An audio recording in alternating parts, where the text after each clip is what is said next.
Ottoman music.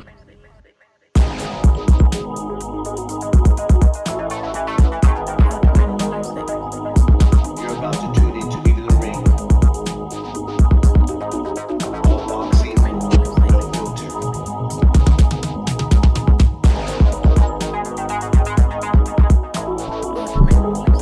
You're about to tune into Leaving the Ring.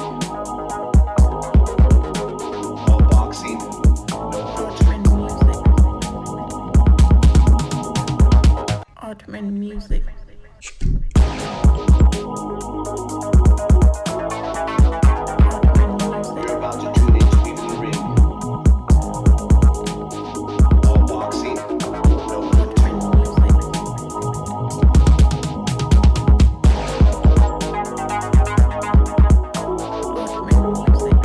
Ottoman music. Ottoman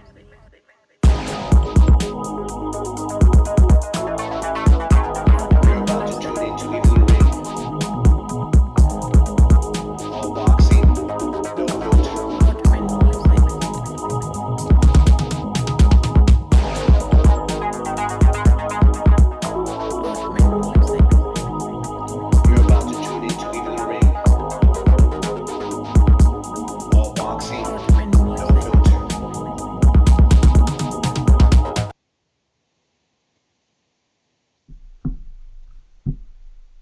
Ottoman music.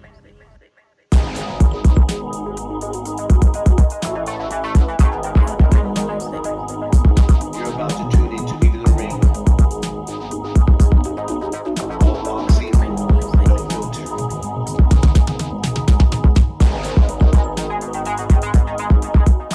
Ottoman music.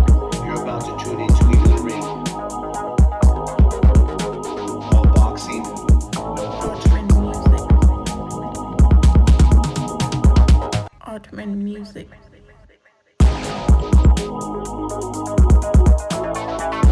Ottoman music. You're about to tune into Leaving the Ring.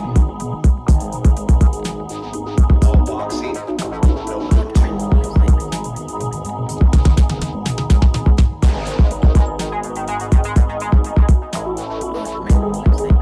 Ottoman music. Ottoman music.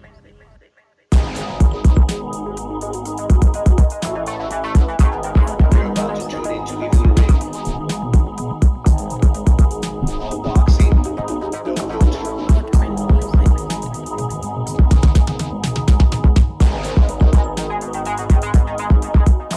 Ottoman music. You're about to tune into Leaving the Ring. All boxing, Ottoman no music. filter.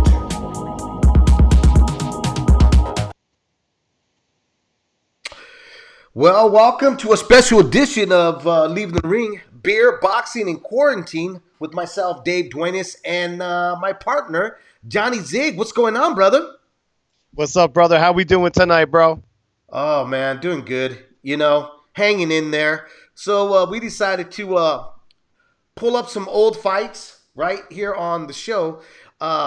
Just relax, shoot the shit, watch some boxing, and have a couple of brewskis while we're at it, right? And definitely communicate whoever comes through the chat room. We're going to be posting 3 fights. Michael Moore versus Cooper. Carbajal versus Gonzalez. And Gotti versus Rodriguez. First up is going to be Gotti versus Rodriguez, man. You know, this is really the fight that I think made everybody a fight fan when Arturo Gotti stepped in with Wilson Rodriguez. And I mean, dude, you talk about the epitome of heart.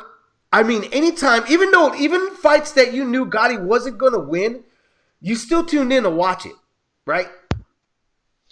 I'm pretty convinced Gotti couldn't see when he got that knockout in the 6th round of Wilson Rodriguez, and it definitely put him on the map as an HBO superstar. I'm originally from the East Coast, you know, around the Jersey City Forget area. about it. I forget about it, And this beer right here, Peroni Italian beer, this is for Arturo. Salute. Agendan, which in Italian means 100 years of happiness, and I wish you all that right now. So salute everybody that's watching. Everybody Thank you for joining us over here Stay now. true to our word But- over here. Hopefully, by the end of these 3 fights, we'll still be able to speak.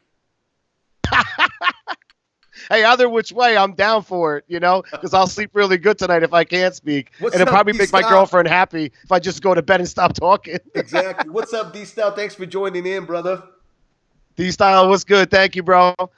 So, yeah, as far as Arturo Gatti is concerned, this fight really put him on the map for showing that blood and guts warrior that we ultimately saw him, not to get far ahead, but we all know the career of Arturo Gatti. If you're tuning in right now, we know about Arturo Gatti. Absolutely, man. And the tragedy of what happened with Arturo Gatti is definitely something that,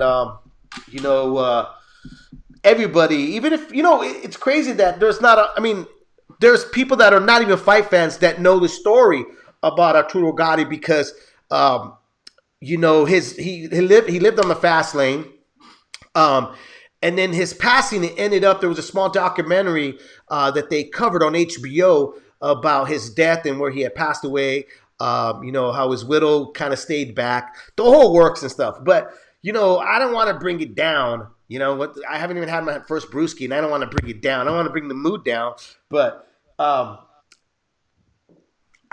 always been amazed how even if you're not a fight fan, and this is the one thing, I don't know what choice of fighter do you go, Johnny, when you think about, like, let's say somebody comes over, okay?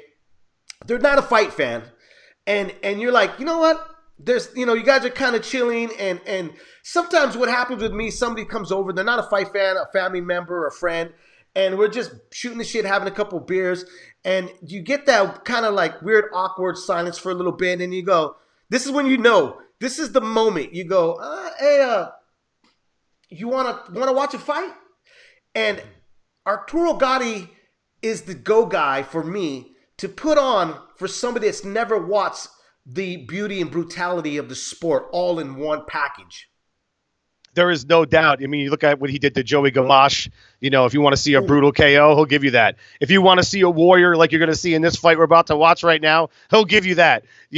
If you want to see him go, blood and guts again, nuts and guts against Mickey Ward, you'll see him do that in 3 fights. I was at 2 of those fights in that trilogy, man. And Arturo Gatti always has a fond place in my heart. He's one of my go-to guys. Holyfield's one of my go-to guys. Of course, Chavez, and the list goes on. And he's part of that fraternity and brotherhood. Absolutely, man. Yeah. So it's about to start. Some people think, you know what? There's no phone for this one, unfortunately. So you can't call in, but you can join us in the chat room. For those that are asking here on Twitter, because I'm throwing out a link, you can join us in the chat room, but you can't call in because I still haven't figured out, man, how to link Blog Talk. Either way, it wouldn't be fun if you couldn't just come on YouTube because, like I said, we're going to have a couple brewskis. We're going to shoot the shit. We're going to watch the fight. We're going to talk about what's happening. We're going to enjoy the moment like it's as if we watched it all over again. Right, Johnny? Absolutely. And I'm smiling right now because, A, I love this fight, and B, I love the graphics you put up with the beer. Everything else that's going on over there. So well done, David. Thank you, man, for having me on. The kid that's yelling right there saying, shut the hell up, I'm watching the fights is my nephew. It's great, man. Well done. Hey, so here's the first sip here while we're waiting for Michael Buffer to announce the fighters. Here we go. Nothing better but the first sip, Johnny. Absolutely. And I tell you what, man, I remember like these points in time in my life when I was watching like a fight that, a fighter that you wanted to see. And when Arturo Gatti got in the ring, especially being from the East Coast and everything, it was just so electrifying. Remember when HBO just felt even though this was a small room at Madison Square Garden, everything just felt big on HBO. Everything felt big. That HBO had kind of brought, was that. It was, here's the thing, it is the USA fights, and then you had, ESPN fight nights, but even Showtime, when Showtime showed, when they aired a fight, the picture, the quality wasn't the same as like HBO. HBO, for some reason, like you knew Boxing After Dark was that next level. And, I mean, fighters knew that. They knew that they finally made it when they ended up on, a cable network like HBO. Remember how good Boxing After Dark was, man? It was like incredible, bro. You know? The got so many first good couple wars, of shows. I mean, man. yeah, Antonio Barrera is the one that started it off. Absolutely. He's the one that cemented that this was a must-see program on HBO for anybody that was a fight fan and anybody that you wanted to introduce to the sport. That was the program to showcase at your home. There's no doubt, man. So many great fighters came from that program. It's just unreal. And this fight here, I remember because all my buddies used to think that was really weird. They used to go because every fight, if there was a fight scheduled on that Saturday, us true hardcore zombie fans of the sport, dude, we didn't move anywhere. We stayed exactly, we stayed home. We didn't pick up. We didn't, we made no plans. And if your old lady made plans, you always let them know, like, well, we need to be back early because the fights are going to start. I got to watch the fights, So this was a fight where my older brother and a bunch of my friends were all going out. And, they thought I was going to go. And I was like, no, I'm gonna hang tight. I'm going to watch the fight. I'm going to stay home. And everybody's like, what? And my brother was a hardcore fight fan, so he understood, and he was like, I'm going to stay back with you. So we ended up staying home to watch this, and dude, what a night. I mean, this is what we live for. You don't get these moments, you don't get these kind of gems what we're about to watch right now, but when you get them, it's like the Super Bowl of all Super Bowls, right? Oh, I totally agree. And one thing is, too, I always remember where I was at that point in time, what the weather was like that night, who I hung out with, what I drank for the most part. Believe it or not, I can remember it might be certain nights I can't, but for the most part I can. Who was in my company, what I ate. And David, you and I spoke about, in the future doing some things I don't want to give too much away, but along the similar lines of talking about what certain fights meant to you, and who you watched them with. And just, it's almost like a holiday, something you look fondly on, like a Christmas day or something like that. It's crazy what boxing can do to you, Well, it was a special Christmas day for all of us when we were hoping that there was going to be a big present and we opened it up and there was going to be something that we wanted juicy.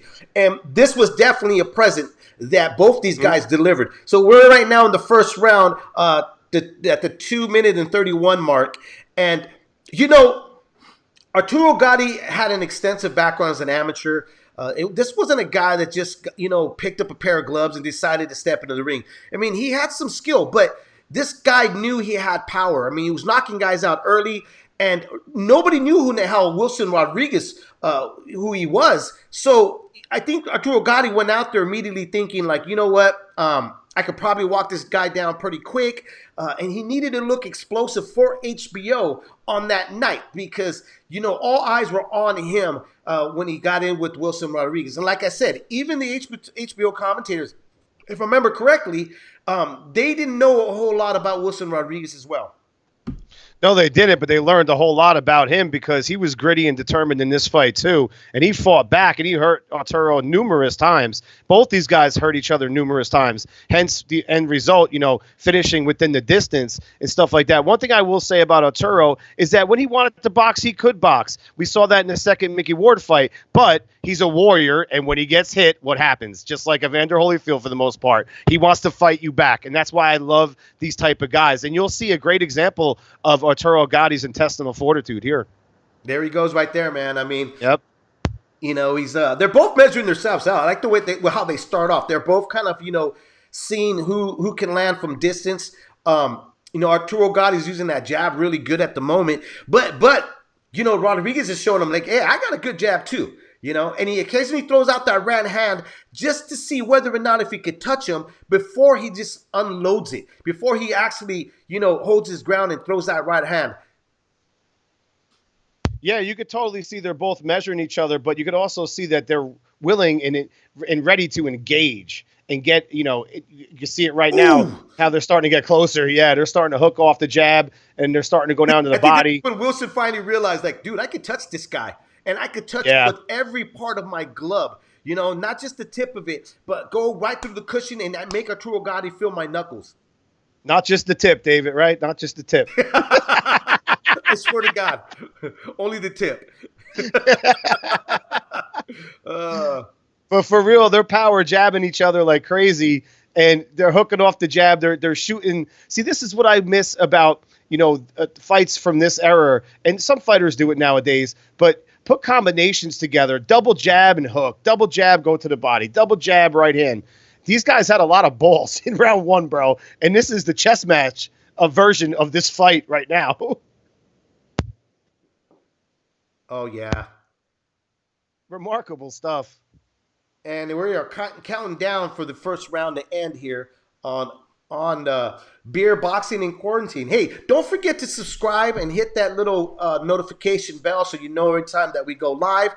And as well, make sure you hit that like button. Absolutely, guys. We appreciate all your support here at Leave It in the Ring for all the shows on the network. And we hope everyone is safe right now and enjoying the content. So, I mean, that was a hard first round, bro. Like, at the end of the day, it was both more guys, match pretty at the beginning. even. If you watched that, it was kind of more of like, it was a fill out. It wasn't a fill out round, but then it was a fill out round, But I think it was more Rodriguez, him really engaging how loose can he get, meaning like how much can he turn those punches over to land on Arturo Gatti. And, Arturo Gatti still seeing getting his legs warmed up and stuff. Hey, so really quick, let me ask you, what kind of beer are you drinking again? I got Peroni here, which is an Italian beer. I had to go the Italian route tonight. Hey, I'm Italian over here now. And plus for Arturo Gatti in tribute to the fallen warrior. Cheers, everybody. Salute.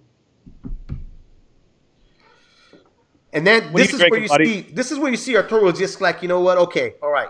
And let me get in there. Because I think he felt and everybody else felt that he had lost that first round. Yeah, again, Wilson Rodriguez at this point in time was a veteran of over 50 fights. So he definitely had a look of someone that knew how to walk around the ring and move around. And it seemed like he studied Gatti and knew what would kind of piss him off. But at the end of the day, sometimes when you piss Gatti off, that's not the best look because he comes after you hard. But I think Wilson Rodriguez won that first round, but Gotti's definitely putting the pressure on with that body attack right now and hooking off the jab and whatnot, which is always a good look for him. His left hand was so good. That's a good beer, too, that you're drinking. I've had that beer a few times. Yeah, I love this beer. It brings out the soprano in me.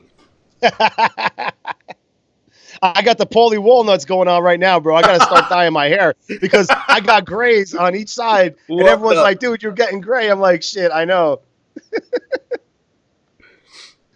But just the way they're constantly just in motion, like they're just constantly in each other's grill, and the strategy here is great. Gatti just working the jab, fundamentals, great chin too. Arturo had great chin. I've seen a few people on Twitter, even on Facebook, saying that because of the quarantine, the self-shelter, that some of these guys that are, I wouldn't say they're newbies, but guys that became fans of the sport at the early 2000s are now starting to look back at fights from the 80s and the 90s because there is no boxing, being scheduled at the moment. So I hope that whoever tunes in, you get a chance. I mean, Gotti's eyes are already blown up, dude. It looks like he's got a big old plum right underneath his eye already from Wilson Rodriguez. And that's when there he goes. There he goes. Arturo Gotti's been dropped. And taking that deep breath. Look, he looks at his corner and he's just like, whoa, forget about it. I'm going to get back up. Just blood and guts all the way. I'll keep saying it. And his eyes do get swelled up here considerably. Makes me wonder if in the corner they were tapping his legs when the referee was asking him, how many fingers do we have holding up in front of you, Arturo Gatti? 2, 1, 2, so he knows that they're holding 2 or 3 up because his eyes get really messed up in this fight, bro. Oh, bro. I mean, even right now, like he's trying to find his way back into this fight right now. I mean, he's definitely trying to. And look at Wilson Rodriguez looks at his corner like, I can't believe this guy came right back up. That's what he would even do. After there goes again. I mean, he's making Arturo Gotti's head look like a swivel. Yeah, and that's what Arturo was best at, is coming back, and sometimes not to his greatest advantage, but to his disadvantage. But here, he's definitely letting this guy know, I'm no pushover. I'll go down, I'll get up, I'll keep swinging, and now I'm going to hurt you a little bit. Even with those eyes, again, that's the most remarkable thing here, is I don't know how Arturo saw, like, going down the stretch of this fight. I can't see it. You know, No pun intended. anytime you get a guy that hits hard and it wants to sit on their punches, you always want to try to take away that extra leverage that they're throwing by taking that half step back, and then you counter punch.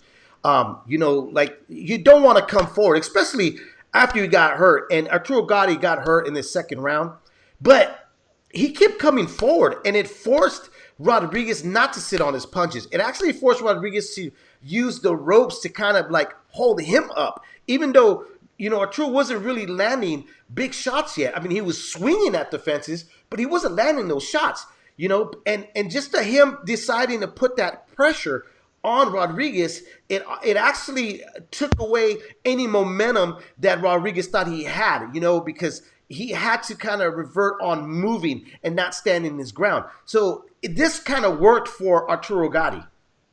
Well said, because it's the mental pressure that Arturo Gatti was putting on him that, even though Rodriguez was still going for it, but he was kind of like a little bit, all right, let me chill a little bit and give this guy the benefit of the doubt, defend myself, maybe even let him tire. And plus that eye, if you have an opponent in front of you that's got an eye like that, like, you're going to say, Right. you know what, man, let me just keep peppering this eye, and maybe it gets stopped or maybe it gets worse. Arturo Gatti is like, who said that? Mickey Ward, where he's like Jason from the horror movies. He just keeps coming and Here he coming. comes. bro. Here he comes. Choppy Woods right here. I mean, look, dude, Arturo right now looks like a kid that's finally got tired of the bully taking away his lunch money. Finally snapped, and he's just going at Wilson. And Wilson is just trying to survive by throwing the same type of way of punches at Arturo Gatti. He's not timing them. He's not using any type of distance. He's just swinging as well. The only difference is the temperament of Arturo Gatti is, go full speed like a Tasmanian devil. And Rodriguez, you can see, obviously, he can't keep up with them.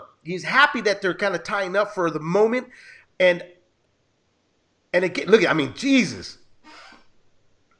Oh, it's unbelievable. I'm smiling watching this right now, and so many memories. And I love seeing the fighting spirit of Arturo Gatti, because the reason why I got into boxing was because of fighters like this, like Holyfield, like the perseverance, getting knocked down and getting back up. And, all that goes along with it. And this just really sums up, like you said before, if I'm going to show anyone boxing, I'm probably going to go to Castillo Corrales 1 or Gotti Ward 1 or Holyfield Bowe 1. Those are fights, and that's what this thing really is all about. This is a fight.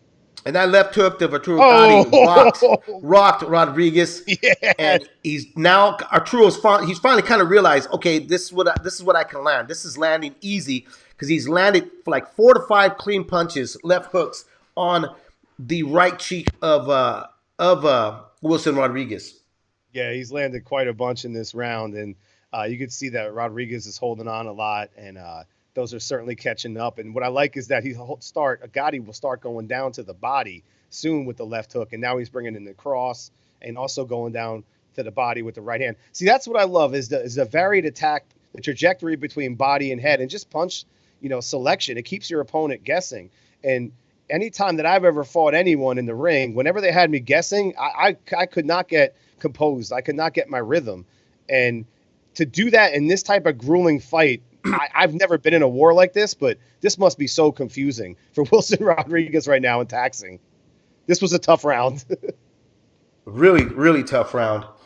But I mean, look, Wilson's getting tagged hard right now. But you got to give it up to him too, because he never kind of gave up. He just kept looking for that perfect shot that he'd land on that second round, and he kind of believed like, I can do it again. There he goes. He lands the right hand, but at the same time, and there goes Wilson just opening up on him, and Arturo just gave that woo, like holy shit. And he fired off Yep. a hook, and then he held on because he was still like, holy shit. Like, holy shit, this guy's fighting me back. Oh, big left hook from Arturo Gatti. And, we got to realize, too, this is very, like, I'm going to say, like, one of the defining fights for Arturo. And, the fact that he was a warrior and all, his career would bring after this, is that he went and did this numerous times over and over and over again. And sometimes really just got his ass straight up whooped, like Mayweather, when he fought Okay, Mayweather. let's not mention that. Okay, Okay. Be downer here. Let's not mention those. But I'm saying, like, it's crazy to consider that he Right. went through all these amazing wars. Like, it's wonderful. It's wonderful to think about, man. It's crazy. Look at him there, man. He's just like, whatever, we'll go back to work. And that's one of the Unreal late stuff. great cutmans there working on him, man. And in those times, especially for him in his corner, you needed a guy that worked with blood and cuts and bruises, extensively. Just because the fact that Larry Merchant used to even say True cuts even in the locker room before he walks out to the ring. Yeah, that's absolutely correct. You got to have the best in the business, especially when you work with a guy that's going to swell, because swelling will lead to cuts. And that's always been a thing for Arturo. And plus, he's in high volume fights, regardless if he had scar tissue. If you get hit in the face that much, you're going to swell up. It's just inevitable, or cut or bust up. And, they really saved him, especially in this fight, because you're going to see his eyes. And I'm sure you remember, David, you go back to fights like I do around this time. His eyes swell up significantly. It's probably one of the worst double swelling of both eyes I've ever seen. Yeah. It's up. Yeah. It gets pretty radical. But again, all the credit in the world, man. This guy that starts with that jab to the body. See, that's that trajectory I'm talking about. Hook Well, to he the starts body. working at the body right now. I think that, Right. he kind of realized, he did take that last round, the third round, even on Letterman's card you're seeing right now, it came up. But I think that he knew that he needed to mix it up, because Rodriguez showed that he could take a hit. He could take that left hook pretty well. And it never discouraged Rodriguez from throwing his right hand, even though Arturo Gatti was countering it by going over that right hand. I know a lot of people that taking shots from Arturo Gatti. Ooh, beautiful right hand from Arturo now. Right when he said that, he comes with his own. And then Arturo starts throwing uppercuts. And they say that Arturo Gatti hit really extremely hard, bro. And you could tell, because the way, I think Emmanuel Stewart broke it down brilliantly once, is that you see right there, even though he missed, what he did is he throws his whole body into a shot, and he pivots off his back leg extremely well. He knows how to torque. He knows his body weight. And sometimes it leaves him extremely vulnerable, but sometimes when he lands that money shot, bro, I'm telling you, for a small guy, this fight was contested at 130, I believe, back in 1996. And you could see he's definitely digging. He's putting some weight into it. He comes right back and he's ready to go. And you knew he threw everything behind him. If you watch the way he would throw his left hook, Arturo Gatti, his feet would actually kind of pick up in the air. Both of them. He'd be and both of his feet would be on their toes when he'd throw his left hook. Yeah, he liked to shoot from the hip a lot too, and spin his upper body. Right. And yeah, you could see, even with the jab, he does exactly what you were saying right there. I just saw a moment where he shot a jab, and he got hurt by the body that shot there. But he jumps off the mat a little bit. Some guys do that. Yeah, but he's just a passionate fighter. Right. He had a really telling style. And what I mean by that, boxers were able to read him. He'd move his shoulder before he threw a punch. When he decided to throw a left hook, his whole body went in motion. Nothing really came off the elbows, but it worked for him. His head movement wasn't there. He tried, but the guy was just a true warrior. It was almost like Larry Merchant to say, it was insulting not to hit him. He's a natural born fighter. That's what I think it is. I think he's just one of those guys that's, the bring the lunch pail to work, blue collared. And you could just see him here. He got hurt to the body, and he's trying to poker face it, but we could all see it, but he's still using head movement. Like, he's still trying to think, and they just don't make him like this anymore, man, and it's just breathtaking to watch. I've watched this. Look at that uppercut. He's getting nailed with so many shots. Nowadays, maybe in New York, they stopped that fight, because it's so crazy. It's out of hand right now. Getting nailed with everything. But I'm glad they didn't, because it gave me one of the most memorable, and that's why we're talking about it, brother. Nights at the fights. I can remember going back all the way to 1996, March 23rd. Oh man, and those last seconds of the round, Arturo Gatti just kind of laughed and was like, "Woo, this is a good fight." I mean, even he was enjoying this fight. I used to love when he did that. He did that quite often. He'd just like give a nod of appreciation. But like I said, it's like he's a natural born fighter. Not many people in the world could do what he's doing right now. No. And these guys, and credit to Wilson Rodriguez, not many people could do what Rodriguez is doing either. No, I think most guys, and that's the thing about Wilson Rodriguez. I mean, he fought a few more times, but really didn't actually get back on television. And that time, there wasn't a lot of networks that were showing, if you wanted to watch any tape of somebody that wasn't, here in the States, you'd have to buy the VHS. Remember those VHS, and then convert them to DVDs and stuff. So you didn't get a chance. And you know what? Bringing back about guys, they don't make these kind of guys anymore, like Arturo Gatti, the Wilson Rodriguez. There's no need to anymore. You don't really need to anymore because now these guys have so many other spots to be on a network and so much money to gamble with being offered, so they don't have to really showcase themselves. Like I mentioned earlier, Arturo Gatti came out here because he had to make a statement. He had to show why he belonged on HBO After Dark. What's up, G-Funk? Absolutely. It's making a statement to the networks, to be on HBO at that point in time, especially at the height of Boxing After Dark and the height of like really HBO World Championship boxing and everything that was going on HBO pay-per-view back then. And, just highly regarded HBO was. Like, you got on HBO, you had to make the best of that date. So that's well said, David. I totally agree. Hey, welcome on the chat room here, G-Funk. Thanks for coming through, my brother. He's picking up a Heineken. I haven't had a Heineken, brother. Dude. Woo! Years, bro. I haven't had a Heineken in years, man. I think back in, goddamn, midnight. I just had some Heineken about a week ago at the grocery store. Albertsons out here locally in Vegas is that they have $5 Fridays. Oh, and wow. They actually sell Heineken 6-packs for $5. So guess who stocked up? This guy right here. So meanwhile, we got another great round. Arturo Gatti and Wilson Rodriguez doing their thing in a barn burner. And they went back to boxing a little bit here. I think this is to Arturo's advantage because Wilson, was putting a hurt on him in round 4, bro. I think Wilson landed just about everything. Now he's getting tired. I mean, he's throwing everything but the sink at him.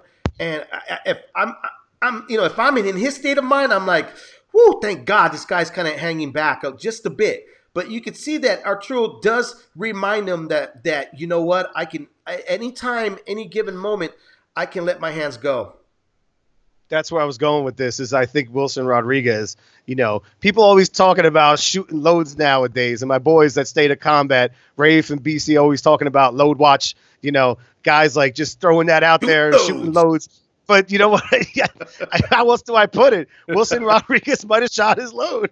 And I'm going to send this clip to my homies over there because I'm sure they're going to appreciate it. Beautiful left hook from Arturo. Now there he goes to the body, and right there's the big sign that Wilson Rodriguez felt that major hit. Look at that. Come on, ref. Yeah, he's digging low there. Yeah, he's digging low. I understand what it's like to be in a fight, but that was, he's going to do it until the referee tells him otherwise. But that was a lot of lows there. I forgot about that. That last shot though that he threw to the liver was not a low blow. It was right there above the belt. Right. But yeah, there he goes again, and Wilson Rodriguez takes the knee. Doesn't even take a knee. He drops right down on his ass like he's just got a timeout. Those body shots are killing him. Those body shots are absolutely killing him. And there we go. There we go. He slumps down. Did you see that? It was almost like his mom told him to take a timeout, and he was like, nah. I tell you what, and I totally agree. But homeboy got his ass back up, and you could tell he's tired, super, super tired. And to take a body shot like that from Arturo Gatti, who's a notable body puncher. Jesus, yep. And then he goes off on Arturo Gatti like it's a tetherball. Absolutely. That's what we're seeing here, man. It's unbelievable the amount that these two fighters put into this night. It's just unbelievable. And you can see Arturo starting to feel it a little bit, a little fatigue. Yep. Goes back What's to the going corner on, here. Juan Murguia?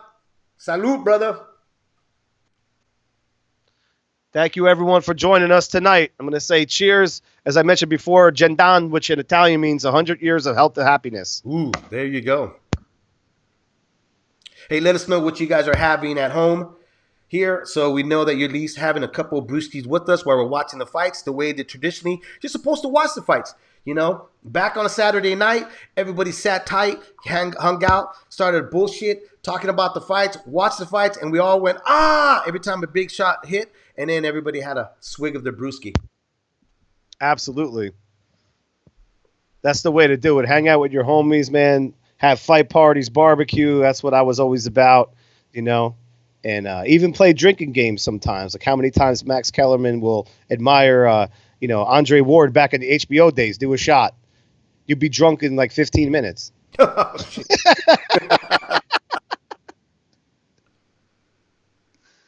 We're having some fun here, people. I respect Max and I respect everybody.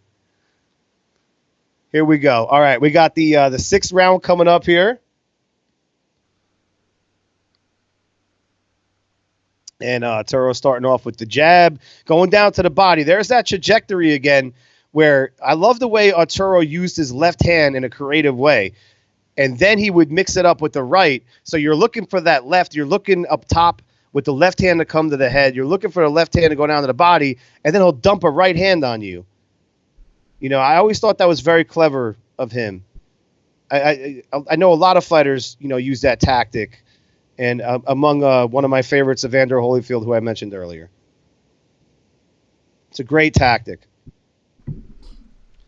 Turo there slipping the jab a little bit, looks way more focused, even though he probably can't see shit right now. G-Funk said, I can't wait till boxing is back so we can have a fight party. G-Funk is a major Canelo fan wearing that tight shirt.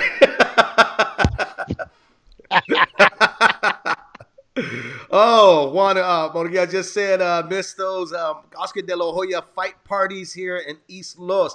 Dude, we used to have a bunch of not East Los, Oscar De La Hoya fight parties from San Jose, where I'm from and stuff, man. But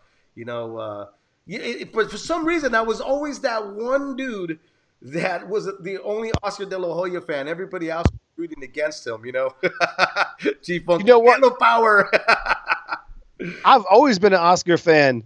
The way he came out of East LA and, just a great fighter, man, especially when he turned out Mayorga that one time. Dude, that was brilliant.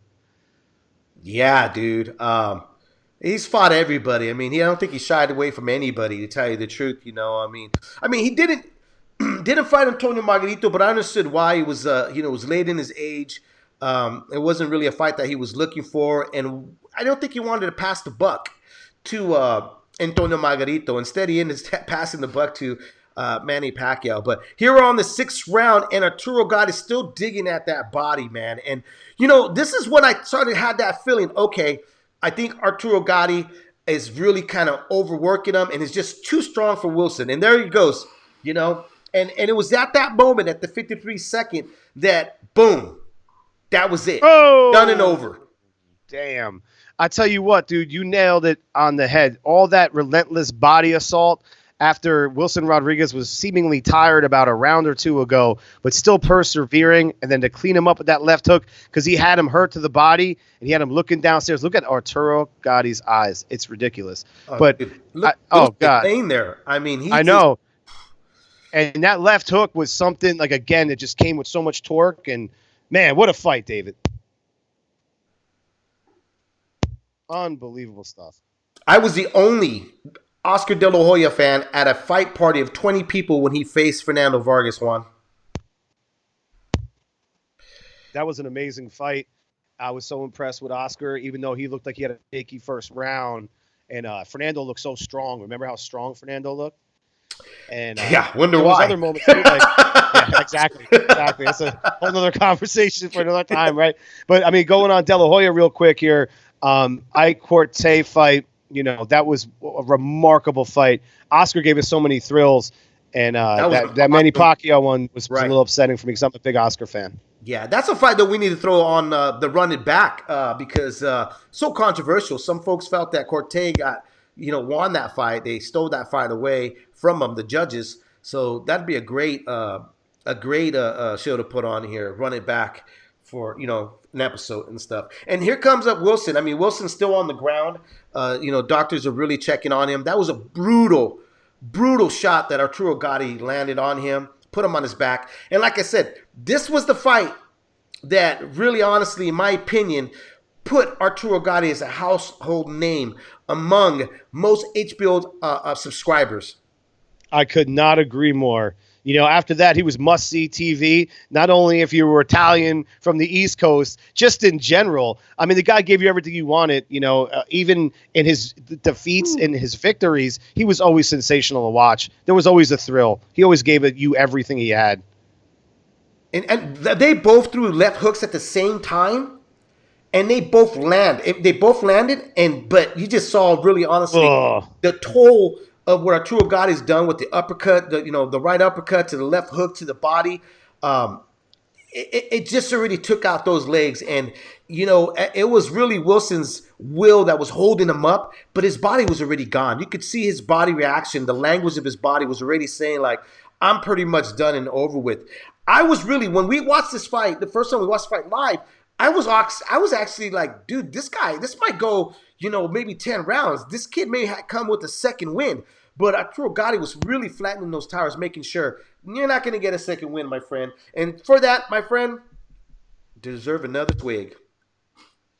Absolutely, man. Salute to Arturo and Wilson Rodriguez, and to everyone joining us and those that will be joining us later when they catch it on the replay. Again, I hope you're all safe and have a sip and relax, everybody. All right, next one up is going to be wow, I think we should go. I don't know, man. Should we go with Michael Moore and Cooper, or should we go with Carbajal and Gonzalez? What do you think? See, I love the heavyweights, and this one was a banger, bro, between Burt Cooper and Michael Moore. And we saw a lot of knockdowns early that ultimately resulted to an incredible knockout. I'm partial to that one, but I'll let you call the shots, brother, whatever you want to do. Well, guys, I think we should go with the suggestion of what Johnny Sig's saying here. So let's go with Michael Moore. This is a fun fight. This is when Moore is coming up, and again, we talked about Arturo Gatti showing the world what he had, and this was kind of like, I'm not going to give anything away, any spoilers if you guys have not seen this yet before, but I guess you'll get the hint here. This is where Michael Moore showed that, he is worthy to compete at the heavyweight ranks against some of the best. And honestly, guys like Burt Cooper, and some people might frown on this, nowadays might be the heavyweight champ of the world. These guys were tough. Guys like Ray Mercer were tough. Guys cut from this cloth, the B level, if you will, the gatekeepers, to make someone prove a test against these type of guys that I had mentioned there. They were really badass dudes. And you're going to see that here, and you're going to see a violent war. Yeah, definitely. I haven't seen this fight in, I don't even know. This guy keeps saying, give us a link. I keep retweeting it. I don't know what else. G Funky, man, that's what's up. Your dad was a smoking Burt Cooper fan. Dude, I don't know if you remember why we're getting a fight queued up here. Here it goes. Holyfield versus Burt Cooper. That was a barn burner. Burt Cooper almost got him out of there. And Holyfield's my boy, but I got to keep it real. This was one hell of a fight. I'm very excited for. So let me ask you this, man. What else have you been doing here for this whole quarantine thing? How everybody else? Give me some recommendations of movies. You and I had spoken off air about Ozark. I highly recommend that for those that haven't seen it. It's really good. Dude, this third season is just phenomenal, bro. Phenomenal. And Jason Absolutely, I Bateman, haven't gotten there yet, but the show is amazing. but Um, Jason Bateman, dude. I mean, you gotta just give it to him, you know. I am totally shocked at his acting chops. I always liked him as a comedic actor, but I was like, damn, this guy's got some acting chops. And his character depth is great, and he's playing up to it really well. Cobra Kai, I highly recommend. A little cheesy, but I'm a martial arts guy. I love old school 80s martial arts films, which I've been watching heavily. We're about to start I like right the here. first season, but I got to tell you the truth that the final finale episode killed it for me. It really jumped the shark for me, you know, with the fake. It was a little It much. was just Yeah, too it much was a for me, little much. dude. You know, but I I get mean, the whole story, I was, you know, kind of like, I was sold on it, right? Oh, yeah. But, It's a great show. But after that, those little fight scenes, I was like, man, you guys could have done better. And here we go with the first round here between Burt Cooper and Michael Moore. The Last Dragon was a great movie, G Funky. Oh, The Last Dragon was a great movie, dude.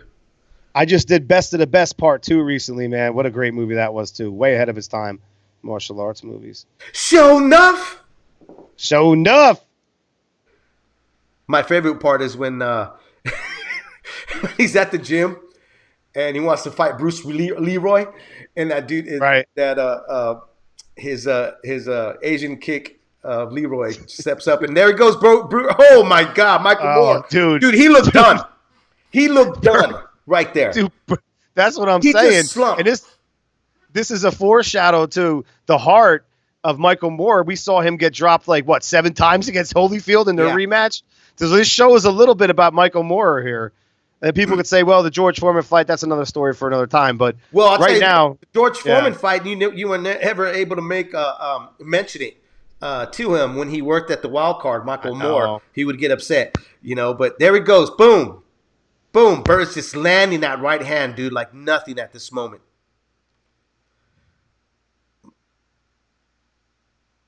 This is where it gets really interesting. Hey, my man, what it look like? I tell you what, bro.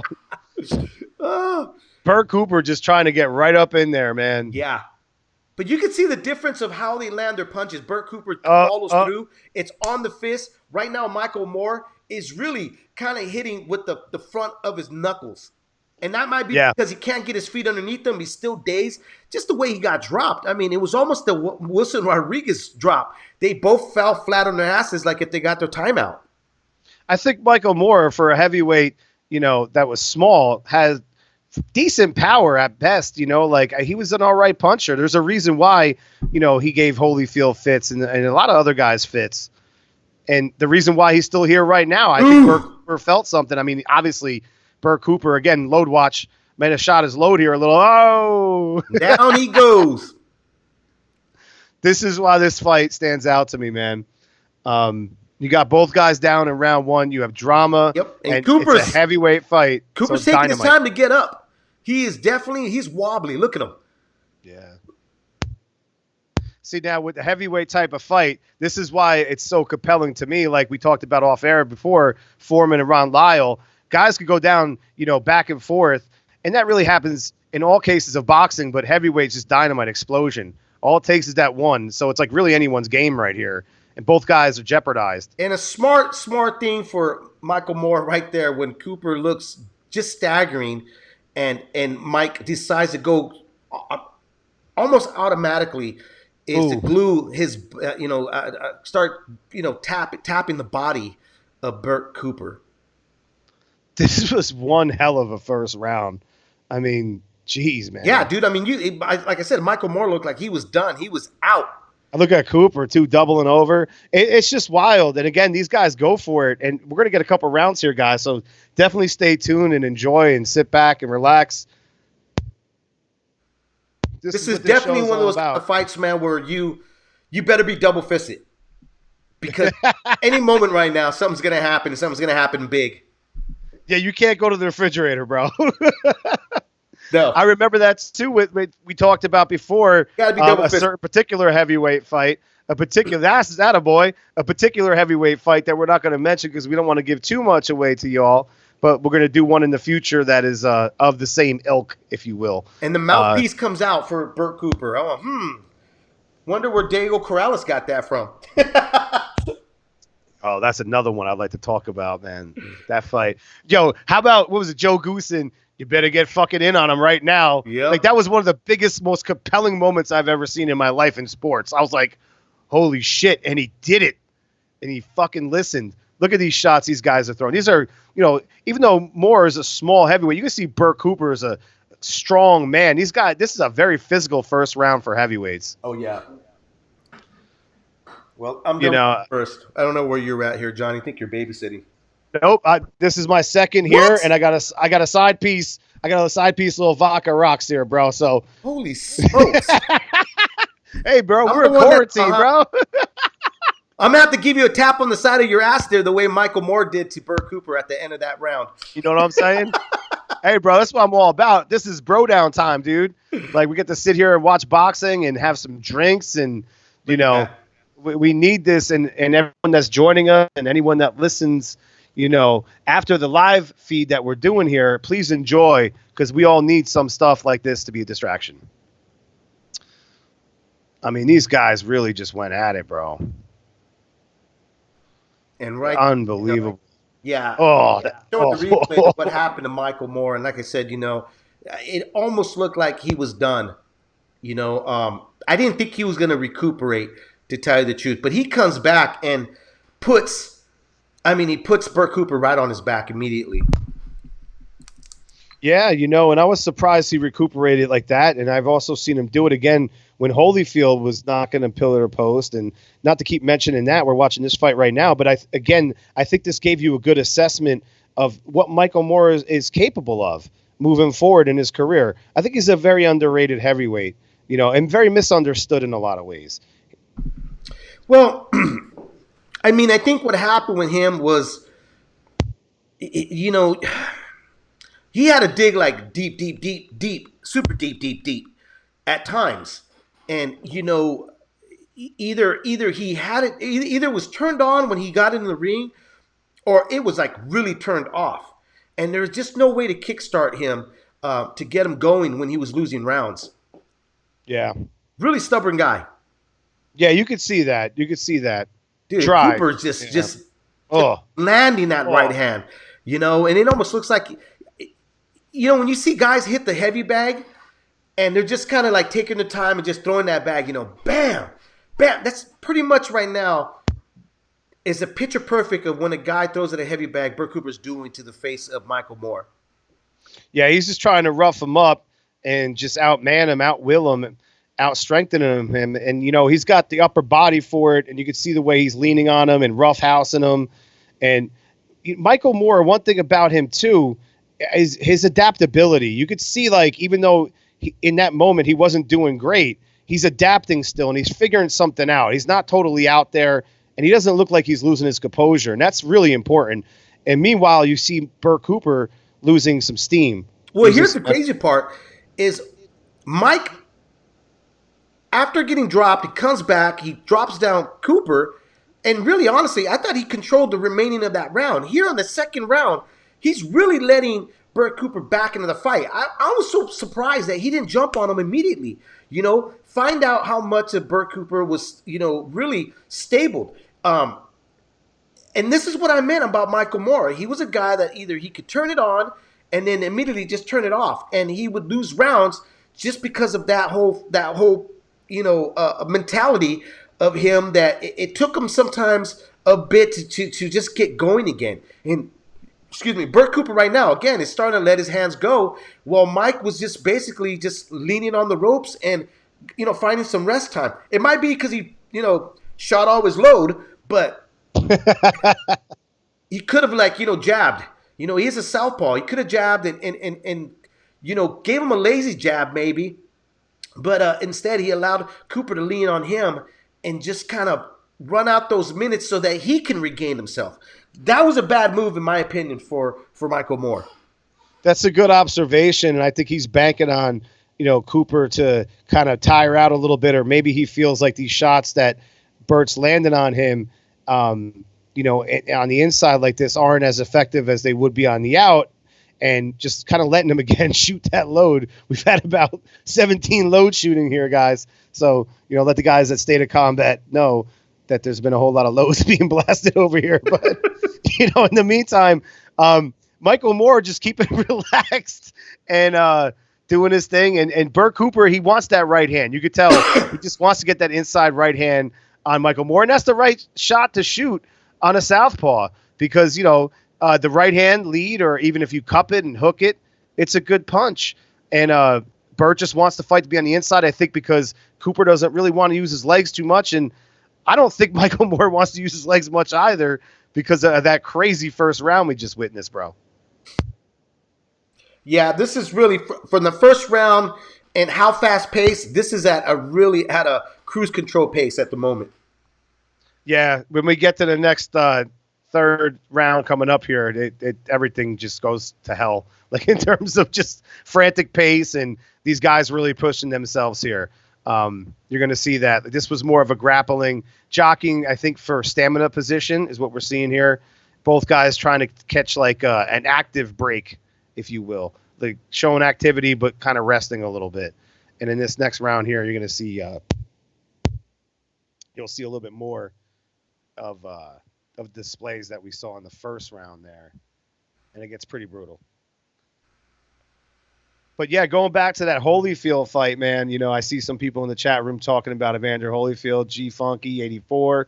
Yeah, that's what's up. That's my favorite guy, bro, of all time. That's what got me in this thing, seeing him face Riddick Bowe for the first time. And even though it was a loss, it was a win for me and everybody because, seeing him deal with that type of adversity, it was a metaphor for life, and that's the fight that always stuck with me to move forward. And that fight with Bert Cooper with Evander was absolutely ridiculous.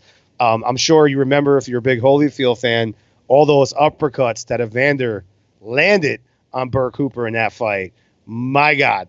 Like, it was just like, it's like you're playing Fight Night on Xbox, which, by the way, I'm really pissed off about because I'm getting my ass handed to me online these days. We'll talk about that later. But it's just like someone's hitting the uppercut button and just nailing you one after another. It was ridiculous. Okay, so we're going into round number 3 here. And something to note, Emanuel Steward was with Michael Moore at this point in time.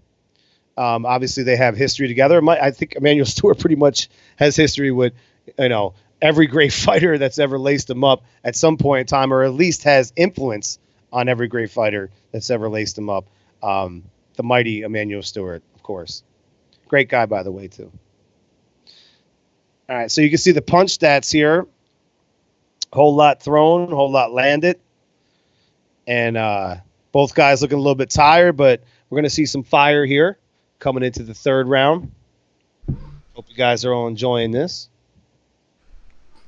as we move forward. And here we go. Sorry, moving away here because I'm responding back to some folks that are not getting that. There's not a phone number. You just got to tune into the YouTube channel. Thank you guys for tuning in. Go. Yep. Oh. Now, was that a left hook? It was a little bit of everything, bro. He just kind of went after him with that meat claws and just one-two'd him, threw a hook in there, clean him up a little bit. But those were different shots than what we saw in round 2 because he actually put his back into it. I think he gassed out a little bit and got some fuel back and went for it, and that was the result there. And Michael Moore getting up off the mat. Credit to him. Pretty impressive there to take that because Bert Cooper could punch. I mean, we saw again. He's shook. He's really shook, And again, as you can see, Bert Cooper, he might have spent everything he had with him by dropping Michael Moore because you could tell both guys are ready. I mean, this is what, the third round, right? Third round, yeah. These guys, you could see already that they're kind of beat. They're tired already. They're leaning their heads together. And these are really just small little pot shots. There's really nothing behind these punches. They're more arm punches at the moment. Well, Burt started off the round throwing a little bit, with Right. some oomph behind it. But then, the problem with him is he gasses out so quick. And he does have significant power because, again, going back to that Holyfield fight, and ironically, both these guys ended up fighting Holyfield. Michael Moore twice, and, of course, Burt Cooper once. But we saw him rock Holyfield. And, he's got significant power. But the problem, I think, with Burt was his conditioning. And not that he's not in condition, he just gasses out. Like his He's got all stamina. that muscle. I was going to say those muscles, brother. Yeah, Yep. he's got a lot of muscle, and a lot of these guys that like pumping iron, they get the muscles, big, but the conditioning is that the cardio is not there. They're not running as much. They're not doing everything else that would, bring up your heart rate. Make you expand your lungs. Everything else is an outer image, big muscles. They're working on power. And again, you can see right now, he's got problems breathing. He keeps spitting out the mouthpiece. Oh, absolutely. That's a key point, too, about the mouthpiece being spit out, looking for a break, or either you just can't have it in your mouth because the oxygen's not hitting your lungs the way you want it to. Either which way, it's never a good look when someone's spitting out their mouth guard, Yep. And I think you hit the nail on the head, brother. It's all that, all the muscle activity that he has going on up there, especially in that chest area. I mean, if you look at him, he's built like a fucking tree trunk, dude. Like, it's crazy. Like... And Mike, I like that Mike finally, again, he turns it on and he realized that he sees a guy that's gassed out, and he sees the moment. He decides to jump on him and start letting his hands go just a bit. But again, they are Michael as well. There's very little gas in the tank, and once he gets that E button, E level, they go back. Both of them, they go back to revert to like pot shot, and just kind of trying to gain that last breath before they throw another load. Now you got the same load. There we go. We got 18 now. I'll let my boys know. But here's what's up. No, for real, that's a great point. Is because what happens when you get tired or you deal with adversity, you go back to what you know the best. You revert to what you know how to do the best, and you pray for the best, right? So that's what these guys do when they get tired. They try to find the thing that works for them in the best fashion, like we're all doing right now with life. Not to get all Teddy Atlas over here, but that's really what's happening, is that you go back to the things that got you through. You pull out the best punch that you have. You try all the tricks in your book, and you hope for the best. And as we go into the next round here, I will let you guys know that the fight is not going to last much longer. I'll give you that if you guys have not seen this fight before. A little spoiler alert here. It could be within the next round or two, so I'll keep you guessing a little bit, but it's going to be over and moving forward soon. And I hope you guys are enjoying all the coverage we're giving you here tonight. We're going to do a lot more. If you have requests, I'm sure David will be willing to sit down with me and get drunk and cover some boxing. What do you say, bro? Yeah, it's just got to be really good fights. I don't want to sit back and watch these kind of like, damn, man, you know what I mean? We got to see some really back and forth fights, and this is why we kind of picked these fights, because they're not long drawn. They're really, honestly, they're shorter fights because these guys both went out there to take each other's head off, Oh, there's no doubt, especially at this weight category. And it's rare when you see heavyweights go out there like this, and you're going to see some spectacular things here coming up. And yes, guys, please, no boring, 12-rounders. I mean, we could do a 12-rounder and give you guys some scoring verdicts if you'd like, but no, really boring fights. I don't want to name fighters' names, but I think if you're a diehard, you know what I'm talking about here. So we're going into, the fourth round here. This was from Atlantic City, New Jersey, at the Taj Mahal. If you see, these guys are landing at a very high connect percentage in between rounds at over 50% for both guys for the most part. If that graphic read correctly, that's a high percentage for heavyweights. And I'm sure you guys already know this that are tuning in. You don't need me to tell you about heavyweight boxing. But these guys are hammering each other right now. And it's a grueling inside fight. And again, Burt Cooper just leaning in, probably both out of fatigue and just will. The guy's got a lot of will. And Michael Moore just kind of fighting lazily right now off the ropes. And again, just trying to time Burt Cooper into setting a trap. Yeah, he is. He's leaning on those ropes, and he's just really now. Michael Moore's kind of like picking away. You know, he's picking his shots. He sees that he's got a tired bear in front of him, and Right. he's throwing these little picnic shots at him. From a tactical standpoint, what Burt Cooper's doing though is he's leaning in the wrong direction because Michael Moore is a southpaw. Southpaw, exactly. Yeah, he's leaning in the wrong direction. Yep. So what he's doing is leaning on that shoulder of Michael Moore on Michael Moore's left side, which enables Moore to either A, shoot a right jab, or B, line him up for a straight left or do both, and then do a lot more off of that. And he's kind of smothering his own weapons because if you watch Michael Moore and his tactics here, he's very good at a high guard, especially in particular with his lead hand. His right hand, he's very good at protecting his face. And even the elbow that drops down to the body on the right side, he's very good at protecting that part of his body and just overall person. And you can see here Burt Cooper's gassed. And Moore's just hanging in there waiting for his opportunity. Jockeying for that position, just waiting off it. Body shot, hook. So now he's working off that right hand. And that left hand that's coming in now, starting to lean in with the power shots because, like I said, Burt Cooper is leaning in the wrong direction. But now he's coming back a little bit, Cooper. Well, Cooper now is starting to use that right hook as well. You know, he sees there's something there. And, you know, this is where they're taking their rest moments. And both guys, you could see. I think what Mike is doing is like he's playing possum here and there. And he's waiting on what Burt's going to do next. And I think he knows already that as long as he allows Burt to keep moving, and Burt gets desperate, he's gonna have his moment. Oh, there's no doubt. You know, that's what he's definitely waiting for. But it's just a dangerous gamble. I mean that he's doing. But it you know, so far it's paying off.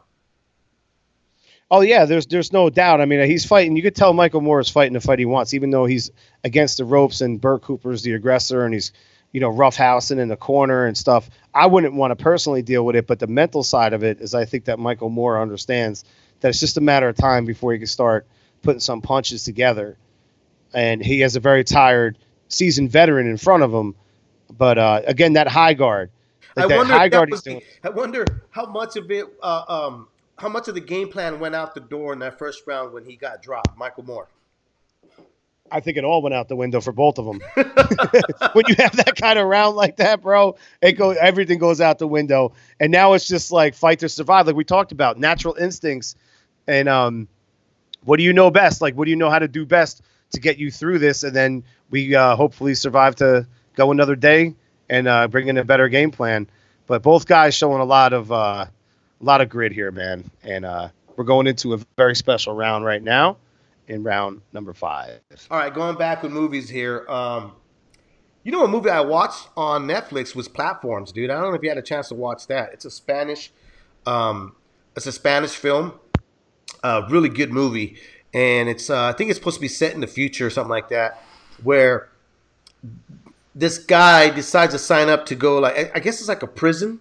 And it's just levels, and there's like a hole right in between, right? And in between that hole, what comes down is this is like a table full of food, but it starts off at number 1 and it goes all the way down to like past 200, and whatever food's on there that's getting eaten by everybody from the top, it just trickles down, and the food becomes less and less and less and less. That it reverts for people that are not getting fed, where they have to go into like cannibalism and stuff, you know. So it's a good movie to watch. If you're into gruesome stuff, I'm into that gruesome stuff. I'm a zombie fan, you know, so or I'm a horror flick or whatever. I love like scary documentaries. I'm just one of those weird guys, dude. I'll go on YouTube and watch crazy that are not believable. Sometimes they're like, oh, this isn't real, but I always try to find something to scare the shit out of me. I don't know about you, bro. I guess that's my fetish. This sounds intense. My girlfriend, first of all, loves that kind of stuff, and she made me watch The Hills Have Eyes recently. And I'm Which one? I'm not gonna lie, bro. New one. Which I'm gonna one? keep it real, dude. I was a little baby when that movie was on. I was covering my eyes, bro. Oh man, That movie's creepy, dude. That movie's It's creepy. great. Which one did you watch though? The new version or the old one? Old one. Oh yeah, the old one's the best. It was creepy, dude. And I tell you what, too, she made Hostel was another one because she loves I didn't like that. Hostel. I didn't care for it. Terrible. All right, so here we go. Michael Moore, Burt Cooper. I'll let you guys in on a little secret. This is the final round. So Gee, we're gonna thanks, check buddy. out. So who's gonna get it? Let's see. Both guys are fighting in really tight, man. It's a Very tight. closet telephone pole fight right now. Really, honestly, I think for one guy, it's because of rest time. They really need it. They're tired. For the other guy I know this guy is just strong as hell, but he's slowly depleting, and I'm going to take a huge advantage of it. Yeah, totally. I mean, it was an inside fight all the way, and it's a war of attrition. There's no doubt about it. Burt Cooper definitely trying to lean on him, just out physical Michael Moore, who at this time didn't do the great things he went on to do in his career, did Michael Moore. So, he was trying to ask some questions of him, and it's trying to see if he could get those answers. And G-Funk, yeah, dude, I did watch the Monzon series, and I got to tell you, I'm a huge critic of boxing movies and TV series, but that one was well done. If anybody hasn't had a chance to watch it, that is a great series. My wife is not a she's a boxing fan because I am, so you automatically become a boxing fan. Whoever decides to be your partner in life, they're going to end up becoming a boxing fan. But when I was watching that series, because I was waiting for it, I was excited that they announced that they were making it. And then when it finally came out, I had her sit down and watch it with me because I didn't know exactly if it was going to be any good, because it's one of those things where I'm like, why don't you come and sit down? If it's no good, we'll change it and we'll watch something else. But, that first episode, it sucked us in. We were done. And we just, and yeah, that was it. It was a great series, man. And there goes Burt Cooper, man. Flat on his back. I mean, he looks right now like he doesn't even know where he's at. What a nasty KO right there, bro. And again, just Michael Moore figuring out a way to adapt and adjust and score that thing. And I think a lot had to do with fatigue, but I seen Burt Cooper get hit by a lot of uppercuts by Holyfield. He had a hard time dealing with this one by Michael Moore right there. That was a nice pocket shot, right on the inside. And that's what happens when you fight in that phone booth. If you catch someone, with good torque on the inside, you could turn their lights out. Yeah, I mean, you know what? This is a great example of just chipping away at the concrete. Just chip away at it. Chip it. You don't have to be a jackhammer all the time. But if you got that little rock hammer, the way, God, what was the character's name from... It's one of my favorite movies, dude. How can I not think of the movie right now? It's one of my all-time favorite movies about the guy that escapes from prison. Jesus, dude. I'm a total blank right now. I can't believe it. Shawshank Redemption. There you go. The Shawshank Redemption. And that's exactly, there you go. Thank you, G-Funk. I could have used it about a minute ago. A few seconds ago, but thank you very much. Yeah, the Shawshank. That's what Michael Moore did here. He used a very small rock chipper, and he just chipped away and was just going and slowly caving in Burt Cooper. I love the way that he was in the corner and he turned himself around, combination punching the whole time. And you got to credit the great Emmanuel Stewart for the leg and in concert hand punching that, he was doing there in Michael Moore to spin him out, the maneuvering. If you watch the way he spun him out on that replay there, and just a variety of punches and keeping the proper distance at this point now. after he got him hurt from a tight distance, and then just working at that distance, and then just boom, getting everything on it that he needed to get on it. That was a well done KO by Michael Moore, and It was well schooled as well because Yep. if you watch, Burt was trying to cover every shot, because every punch was to the head, and Burt, being coherent still, was still covering up, and he was actually doing that style here. It was just trying to catch every shot off the elbows in the forearm, but Michael Moore mixed it up, which you don't see a lot of fighters do nowadays. When they're successful off of one punch, one shot, the way they throw it, they continue to throw it. They don't become an artist in there. And you saw Michael Moore, he went up underneath that guard to clip his head up so he can come over the top. And if you couldn't catch him over the top, he made sure he did like a left hook, right uppercut to try to break the guard so he could sneak in another uppercut. Brilliant move. It was a phenomenal fight, man. Good pick from Johnny Zig here on Beer, Boxing, and Quarantine. Salute. Let's all another fight down. Tip it back. Another fight down. We got one more to go. Thank you guys for hanging in there, and I appreciate it. And other recommendations I say to people outside of the television and movie world, listen to some music, put on old records that you like, and if I had any recent artists I could share with you that I'd recommend, unfortunately I don't, because music today, that's another episode for another day. But put on some old Tupac, put on some old Led Zeppelin, put on some stuff that you like, and get reconnected to old albums. I find that very therapeutic as well as watching old fights and the TV shows and movies that David and I were talking about. Comedies too. Comedies help. Video games.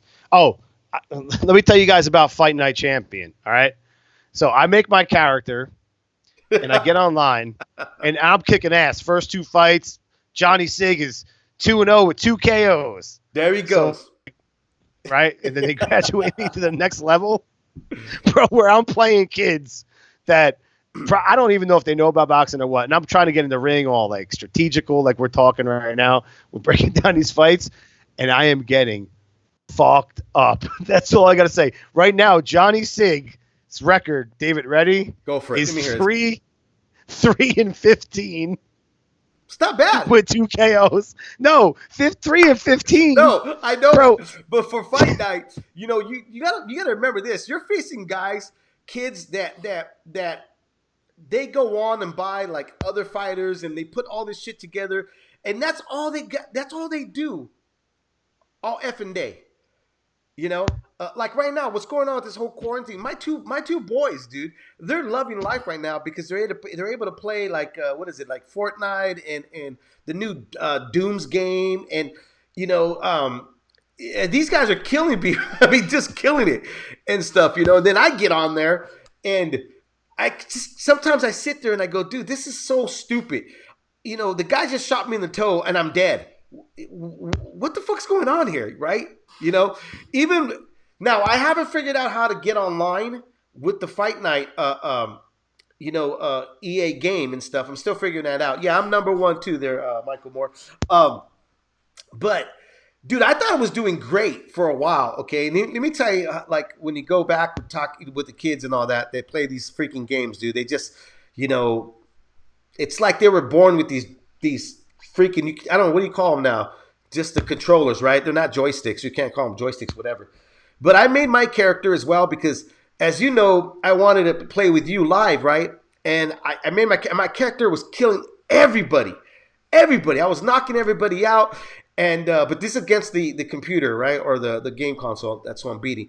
My youngest son goes, okay, I'll get on there. So I'm a middleweight in there. And my kid goes,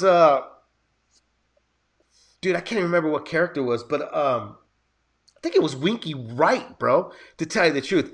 And fucking Winky Wright knocks me out in the first round. How does that happen? You know what I mean?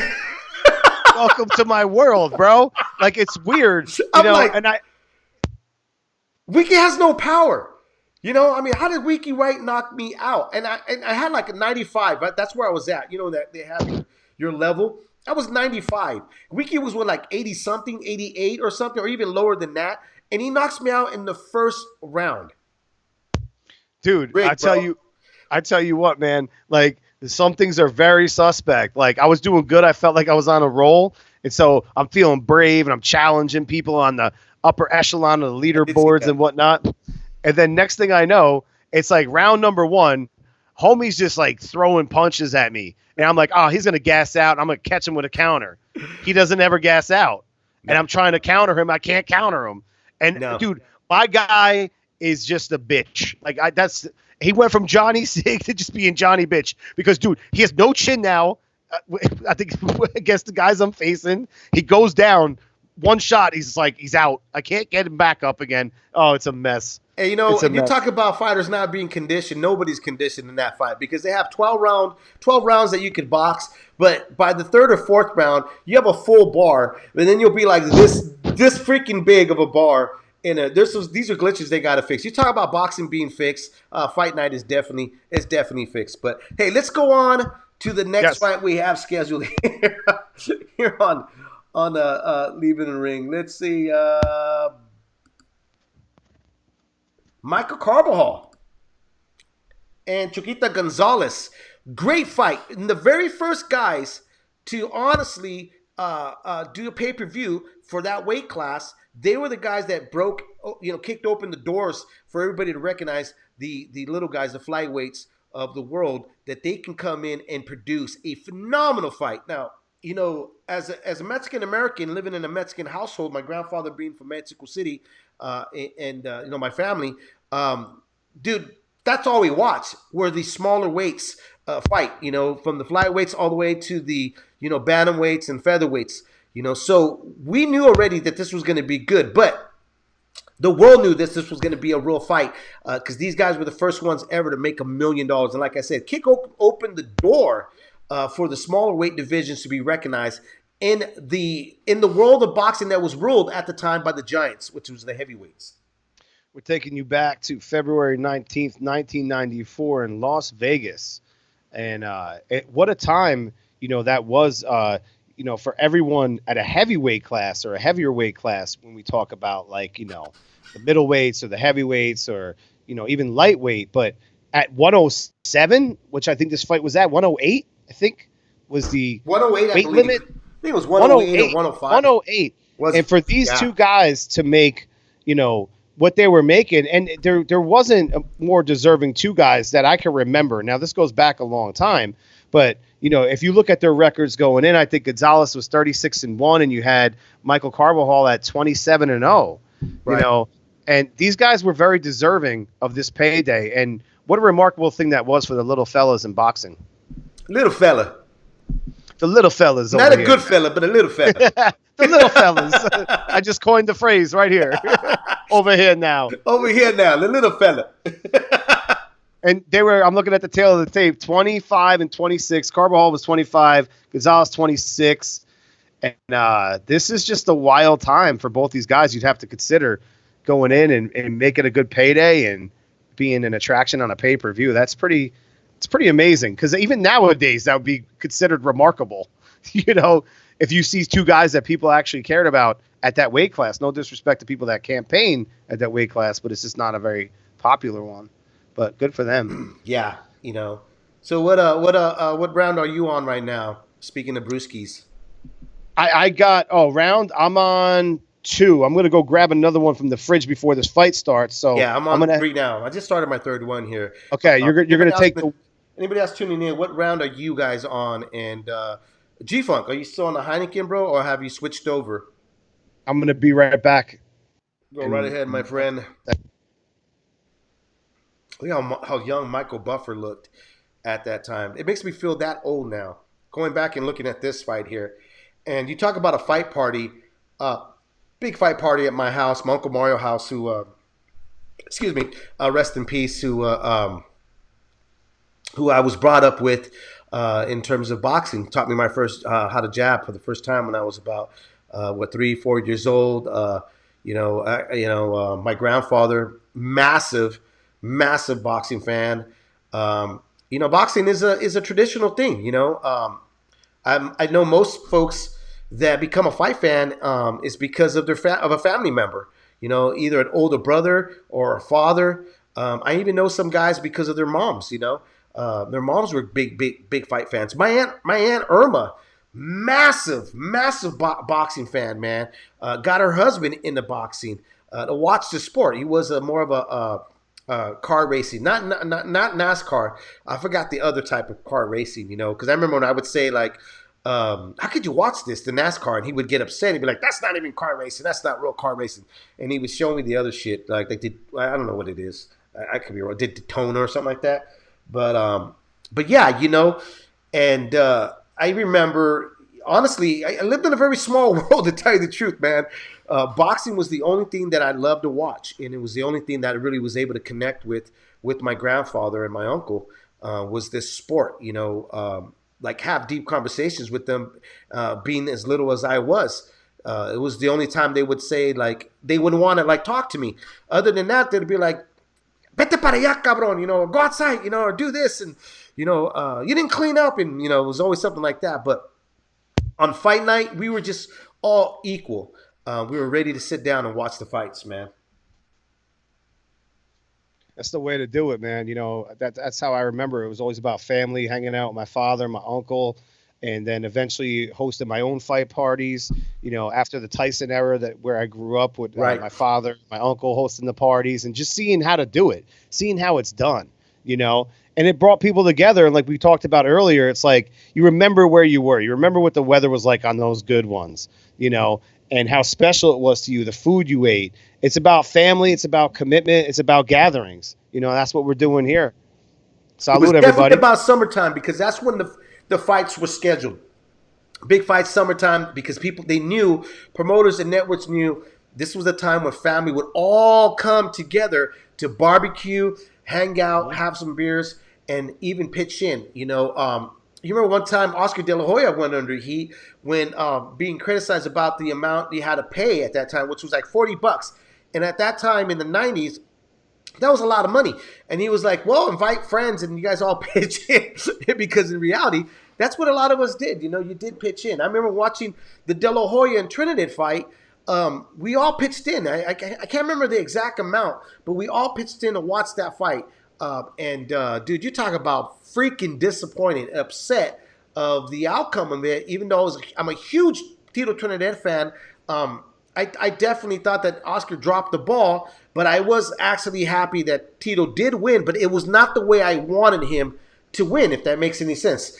I wanted him to win in a fantastic, spectacular fashion with no controversy, but I have to give it up for Oscar. Oscar had a beautiful blueprint, a beautiful game plan, not blueprint, a game plan in how to beat Tito Trinidad at that time as a welterweight, and it carried on to Bernard Hopkins picking up that game plan and blueprinting it in his win over Tito, which was very heartbreaking, especially for me, because I was such a massive Tito Trinidad fan. But Michael Carbajal, who we've had on Leaving the Ring, man, like I said, I'm going to post one of his old interviews, and this fight here was really a phenomenal fight. Let me know in the chat room if you've seen this fight, where you're at, who do you watch it with, and if you haven't, hey man, well, this is going to be a major treat, just like the two other fights. If you're one of those fight fans that came into the game early, like in the early 2000s, or even mid 2000s, and haven't had a chance to watch these older fights, these fights that at my age were, you know, the fights that really just, you know, God, it was. You had to be there to watch it because there was going to be no other way. They didn't have no replays. So you just had to be there. You know, it was one of those things. You had to end up being there like every other sports fan. You know, really rare you were going to get a replay of these fights that were being produced and airing that day, right? So, again, this is a big treat for a lot of folks. If you haven't watched Michael Carbajal and Roberto Gonzalez face off in the very first biggest little fella fight. This is the whole reason why we're here, bro. And you said it so beautifully, man.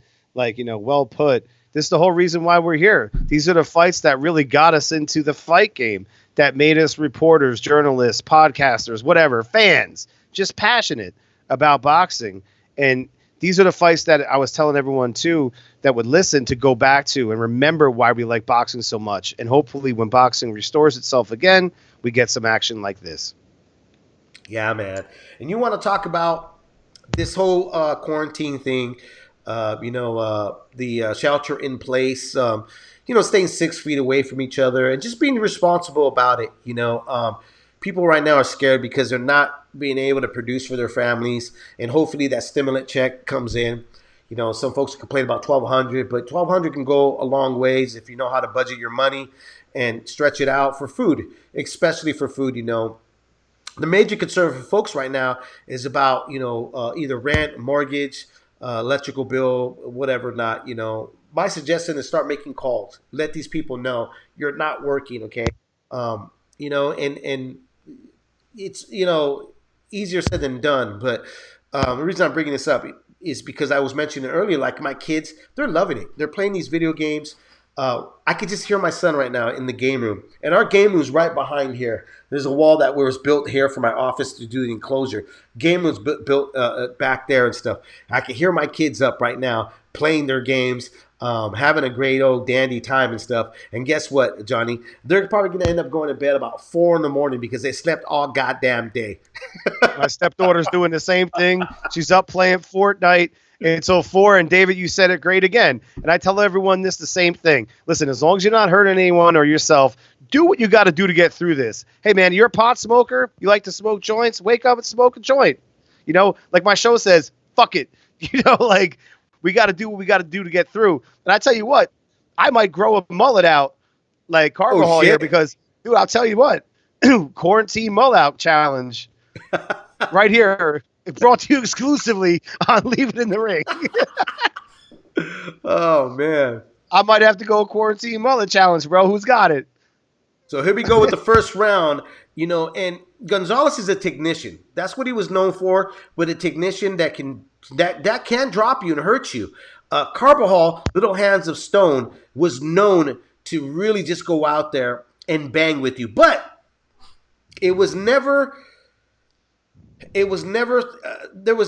a moment where you couldn't say that Marco Carbajal couldn't box. He could box, knew how to box.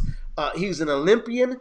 And so, in those times that in order to be an Olympian, you had to have a little bit of everything in your arsenal to make it there. So this was a big thing here. But right now you got Conchita Gonzalez just testing them out and seeing whether or not Michael Carbajal is as intelligent as on paper what he's being told that he is, because he's an ex-Olympian. Yeah, Carbajal taking a look here. Gonzalez putting the pressure on a little bit. Definitely right now, Gonzalez being, a favorable position here in terms of winning the round. It's early in the fight, but you could see that he's definitely,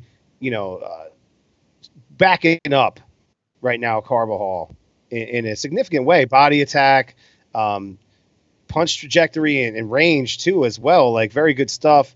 And it's up to Carbajal right now to make an adjustment and try to get some respect back, because he's fighting off the back foot quite a bit here. And both gentlemen, they went out there and really didn't use distance. They wanted to test the waters with among each other. They wanted to see who could be much sneakier with the inside punches. And here's another thing to put a note with this fight and why this fight was so huge. You had a lot of Mexican fans that loved Gonzalez. And then you had a lot of Mexican-American fans who loved Carbajal. So the house was divided, and the pick was really divided. You had a lot of people that believed that Carbajal can win because of the punching power, okay? This guy produced knockout reels. But then you had Gonzalez, who was more of a boxer-puncher, okay? And if you were an American, you didn't really know a whole lot about Gonzalez. If you're an American, you knew about Carbajal because of the way they marketed him as an Olympian. That's what I love about what went down here too, with not only how much they got paid, but the support from their people, and just in general, again, to be at 108-pound weight category, especially at that time or any time, and get that kind of support, you knew these guys had to be good going in. And I think it's great that they got that kind of credit and interest. It's Definitely, and you can amazing. see why right now. The first round in 35 seconds left on the first round. You could definitely see why these guys were must see for even on for pay per view. Why was it pay per view? It was on the pay per view platform. They were there was really no fill out round. They immediately started touching foreheads. They immediately wanted to do the phone booth fighting. A lot of people credit the Jose Luis Castillo and Diego Cross, which was the fight of the century. Phenomenal fight. But a lot of people forget that fighters like this in the smaller weight divisions, they fought a lot like this, you know. Well, not.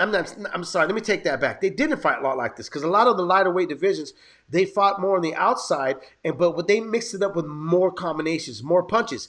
This was really rare to see two small guys kind of go head to head, bump to bump, and then fight in a phone booth. But it kind of shows you exactly that this style and two guys were willing to show how ballsy they were to really test out who was the bigger and better man in their weight division. It's got like a Barrera Morales feel to it now that I'm looking back at this, like in a certain way, not just the physical attributes, just like the feel of it. Like I remember now I'm going back to this point in time back in 1994, and I've watched the fight, numerous times since on YouTube over the years and stuff like that.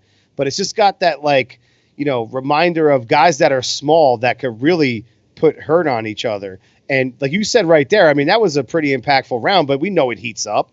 And again, not trying to give away spoilers, but, we know this thing is going to heat up and get even crazier. And these are the pioneers, I think, of guys at lower weight class that we're paying attention to in this day and age where these guys could actually make money. Well, they were definitely the pioneers of, like I said, kicking that door open and saying we can make a mill, and, going back with there was a real rivalry, and I'm glad they brought up the Morales and Barrera thing because there was a real rivalry between the both of these guys. Michael Carbajal was a guy that talked a lot of shit. He was kind of the Fernando Vargas of the 108s. Talked a lot of shit, but he backed it up. Definitely was able to back it up. And Carbajal went off after this fight and continued to win. And same thing with Gonzalez, and they continued a rivalry between each other. Yeah, they went and fought another 2 fights after this, right, David? Right, they sure did. But none of them stand out as much as the very first one. And like I said, it was because it was a phone booth style. It was both guys that decided to go out there and say, okay, who's got the bigger cojones? You know what I'm saying? Los bolas. And they wanted to see who was the bigger. Even though it's small statured 108, I mean, dude, I could never imagine. I think I was in 4th grade when I was 108. I feel you, bro. I think my left leg is 108. And but they wanted to show that, even being at that stature, that they carried the big Mike Tyson type of punch. Especially Michael Carbajal. He got named the Little Hands of Stone because he was so relentless, and he had power in both hands, like a Roberto Duran. So he definitely wanted to go out there and live up to his nickname. Yeah, I mean, these little guys got something to prove, right? And, they want to make that money and put themselves on the map, and that's exactly what we're seeing here in this fight. And, the skill, again, like I'm sitting here looking at the monitor, watching this, and you could just see them both, again, going for position and using their skill set to get themselves to a position to get an advantage. And that's an obvious thing with boxing, but if you're watching closely right now, you have one guy that's a southpaw and one guy that's a conventional fighter. And it's always interesting to me to see that look, like how someone, now right there, he flipped his stance, but it's always interesting to see how they work off of that stance and get that foot position to land and start working off that. Like there were some beautiful left hook exchanges right there from conventional stances. I'll tell you what, from the 2 other fights, we watched Arturo Gatti versus Rodriguez. We watched Moore versus Cooper. With Arturo Gatti and Rodriguez, these guys went for the fence. They wanted to test each other immediately, and they wanted to knock each other's heads off. Really not strategic. It was just swinging and see if I can land because I was landing so easy, coming on both parts of both men. Moore and Cooper were more or less the plan was for Moore after being dropped in that first round was to, outweight the bigger guy to expend his energy and then slowly chip away. Here with Carbajal and Gonzalez, you see a completely different type of fight. You see skills behind this. Both guys are trying to utilize every bit of their skills and will into this fight. Both of them are trying to take lead. Both of them are still trying to figure out whose punch is bigger and stronger so that they know that's the money punch they got to go for. So if you watch that first round, now going into this mid round of the second round, you can see they both have kind of changed from a phone booth to now outside fighting because they figured out we're both equal in the pocket. Let's see how well we both do outside the pocket. Who does better? Well, ironically, it's funny you're saying about changing. I don't remember Gonzalez changing so much to a southpaw stance. Is that something that he did often, David? Because if you see him here in round 2, he's going back and forth from orthodox to southpaw. I think there was something that he decided to do because he wanted to figure if there's something that there's a kink in the chain, and he found it by standing in that southpaw stance, dropping Carbajal with a beautiful straight left. And you know what? Like, he had a lot of success in that, going back and forth, and I think that's what led to that knockdown right there, David. And he would do that in previous fights. He would do that just to kind of give it a different, face to his opponent to confuse him. And as you can see, that Carbajal did get a bit confused, and it made him kind of stay standoffish because he has to adjust his eyes and what he's going to do next. It makes you kind of think on the fly, and sometimes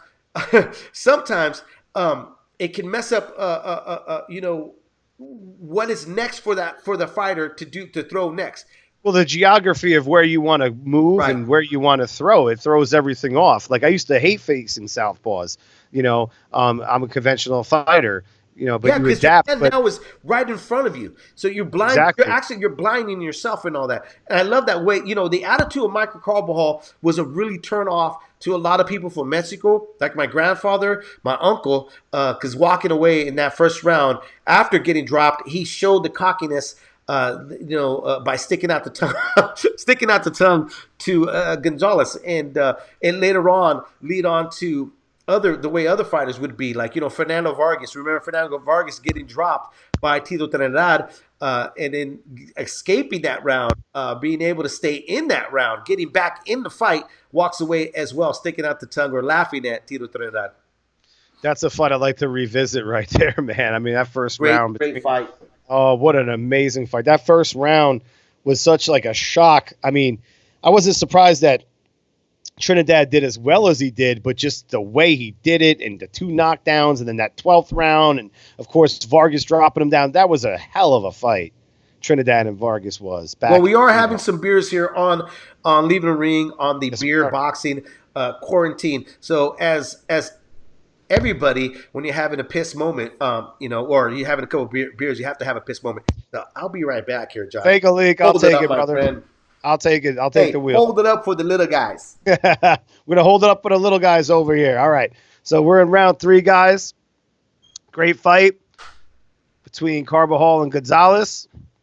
And we just saw Carbajal go down in the second round. And Gonzalez doing a great job moving back and forth between stances, which I didn't remember from this fight. And, David was telling me that's something that he commonly did, which is a good look if you could be effective with it, obviously, going back and forth. It confuses your opponent and makes you figure out how to work a different geography around the ring with leg movement and punch movement and trajectory. And this is really heating up here now. These guys are fighting in the pocket. We got some hooks coming through both sides. Looks like Carbajal's warming to the task a little bit, like Jim Lampley used to say, warming to the task, which I always like that phrase because you could see a fighter actually warm up into his own. And that's what Carbajal seems to be doing for me right now. Gonzalez, though, still putting that pressure on, still changing looks, still just being quite the pain in the ass. I mean, I always tell people this when they watch a fight. Ooh, that was a beautiful left hook from Carbajal. Is think about if you're in there, would you want to deal with that? And you could see that Gonzalez is really tough to deal with. I don't care if it's at 108 pounds or at heavyweight. This is a tough fight to deal with. I hope you guys are enjoying yourself tonight over here. I was leaning in at a camera. I apologize because I'm trying to look at my monitor over here and make sure I could commentate on the fight the best way possible. And these guys are really fighting an inside pocket fight right now. Left hooks, right hooks being exchanged at volume, big shots being exchanged at volume. I mean, these guys are really opening up now, David. We're in round 3, and this is where Carbajal starts to really come back in this fight, and really get warmed up because he has landed some hellacious hooks, bro. Yeah, I mean, he definitely tried to make sure that knockdown wasn't a major effect on him. He wanted Gonzalez to know, like, look, you got me, but I'm still in this fight. I'm still strong. I'm still dangerous. And he definitely started showing that. But Gonzalez was very stubborn. He wanted to make, how he felt was like, I got you in that southpaw stance, so I'm going to get you again. Yeah, especially the way he's digging and learning now how to understand, like, and that's what I was talking about when you went to the bathroom break, is the methods of southpaw to conventional that Gonzalez was doing. That's a tough read, but it shows what a consummate professional Carbajal is to be able to adapt after only 2 rounds dealing with that and be like, you know what? I'm feeling you now, and I'm going to show you I can feel you. And he's certainly doing that. Like, I think Carbajal made a great adjustment in this round 3, and you could see Gonzalez's cut. Right. And just to let everybody know, a true boxing fan holds it until the end of the round. But since I've seen this fight like maybe 50 times, I was like, I'm going to go take it now. But I tell you what, my grandfather, if he couldn't hold it, he would go. And if he had one of those, like, you ever get one of those one pisses that just don't fucking end, dude? After he had about 6 or 7 beers, and my grandfather was known to take a few back, too many and stuff, right? So he would take that long, long distant piss run, right? Come back and we'd go like, ¿qué pasó? ¿Qué pasó? ¿Qué pasó? And then you start telling him, and then he'd get mad. Okay, ya cállate, because he's watching the fight, which is like, what happened? What happened? Okay, all right, now shut up. Before you can even start explaining to him what happened in the last few seconds that he missed. Well, that's an amazing story. I didn't want to say anything. If you get away with that bathroom break during a round, I get away with the pinky race from the drinking. Dude, there's like 10 rules. There are 10 rules for boxing fans that you do not fucking do. One of them is don't speak during the goddamn fight. I hate that. I hate when somebody goes like, well, what's happening? What do you mean? I don't know what we're fucking both watching the goddamn fight. Why are you asking me what's happening, right? The second one is you come in after they already announce who's going to fight. You already know who's going to fight. You're watching the goddamn fight, but you always got that one person. And it's always one of your buddies that brings his old lady. And she goes, so who's fighting? So now you got to sit there during the fight, because you don't want to be a jerk off, and explain who both these fighters. And then when you're explaining it, right, you could tell they have no interest in what you're saying about the explanation, what they're asking for, right? That's another one of the rules for a fight fan is just don't ask me who's fighting. Pay attention. Absolutely, man. I went to a couple of live fights where I had people sitting next to me, and they're asking me about, like, ounces of gloves. And I'm like, do you understand that there's a thing called the internet and you could have looked all this? Why are we talking? I'm watching like Sergio Martinez fight at Madison Square Garden. I don't want to talk about glove size right now. I want to watch those gloves hit somebody. Like, what are we doing right now? And then at one point in time, I said to someone, listen, I was on a different radio network at that time, and not to be an arrogant person, but I was like, if you want to hear my thoughts on all that shit, you could tune in tomorrow at 11 a.m. Like, no more talking. Yeah, please. No more talking.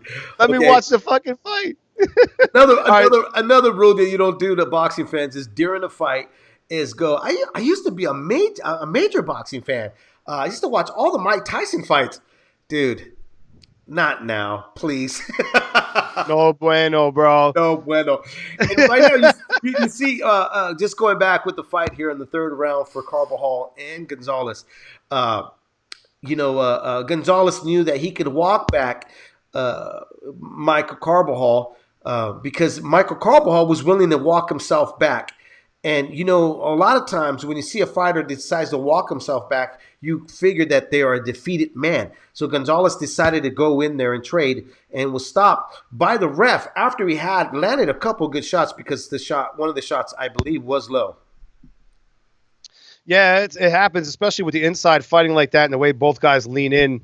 You're going to have head clashes, you're going to have low blows, and that's just the nature of the beast. And unfortunately, if you're in the fight game and if you've ever fought before, you understand that when you get inside like that, it's pretty much, I'm not going to say anything goes, but these things are going to be possibilities, and that's what's happening here. I don't think any guy's fighting necessarily dirty, though. No, these guys are true professionals, and Michael keeps sneaking in that right hand. Either it's a body shot or an uppercut. Gonzalez does the same thing. I mean, both guys, really honestly, watching these 3 rounds, if you really look at it, they honestly don't miss each other. The targets are always being landed between the two. And going off about what you were just mentioning right now, if you've never put on a pair of gloves. A lot of times, if you decide just for a split second to stand and trade with a guy, for some reason, your head may say, hey, dude, get the fuck out of there. But your legs may end up staying in that quicksand. It's a really weird thing. It's a mentality. It's very hard to discipline yourself to get yourself out of danger because your body is automatically, it is prone to defend itself. So your body will stand and trade with that person throwing punches where your brain's like, dude, you got to get out of there. But with these two guys have been fighting for years. So really, Michael Carbajal, this is his style of fighting. This is what he wanted. Gonzalez as well. Gonzalez is a true veteran and well-schooled boxer puncher. But it was surprising to see how much he wanted to sit and trade and not really fight the more traditional way we've seen him in the past.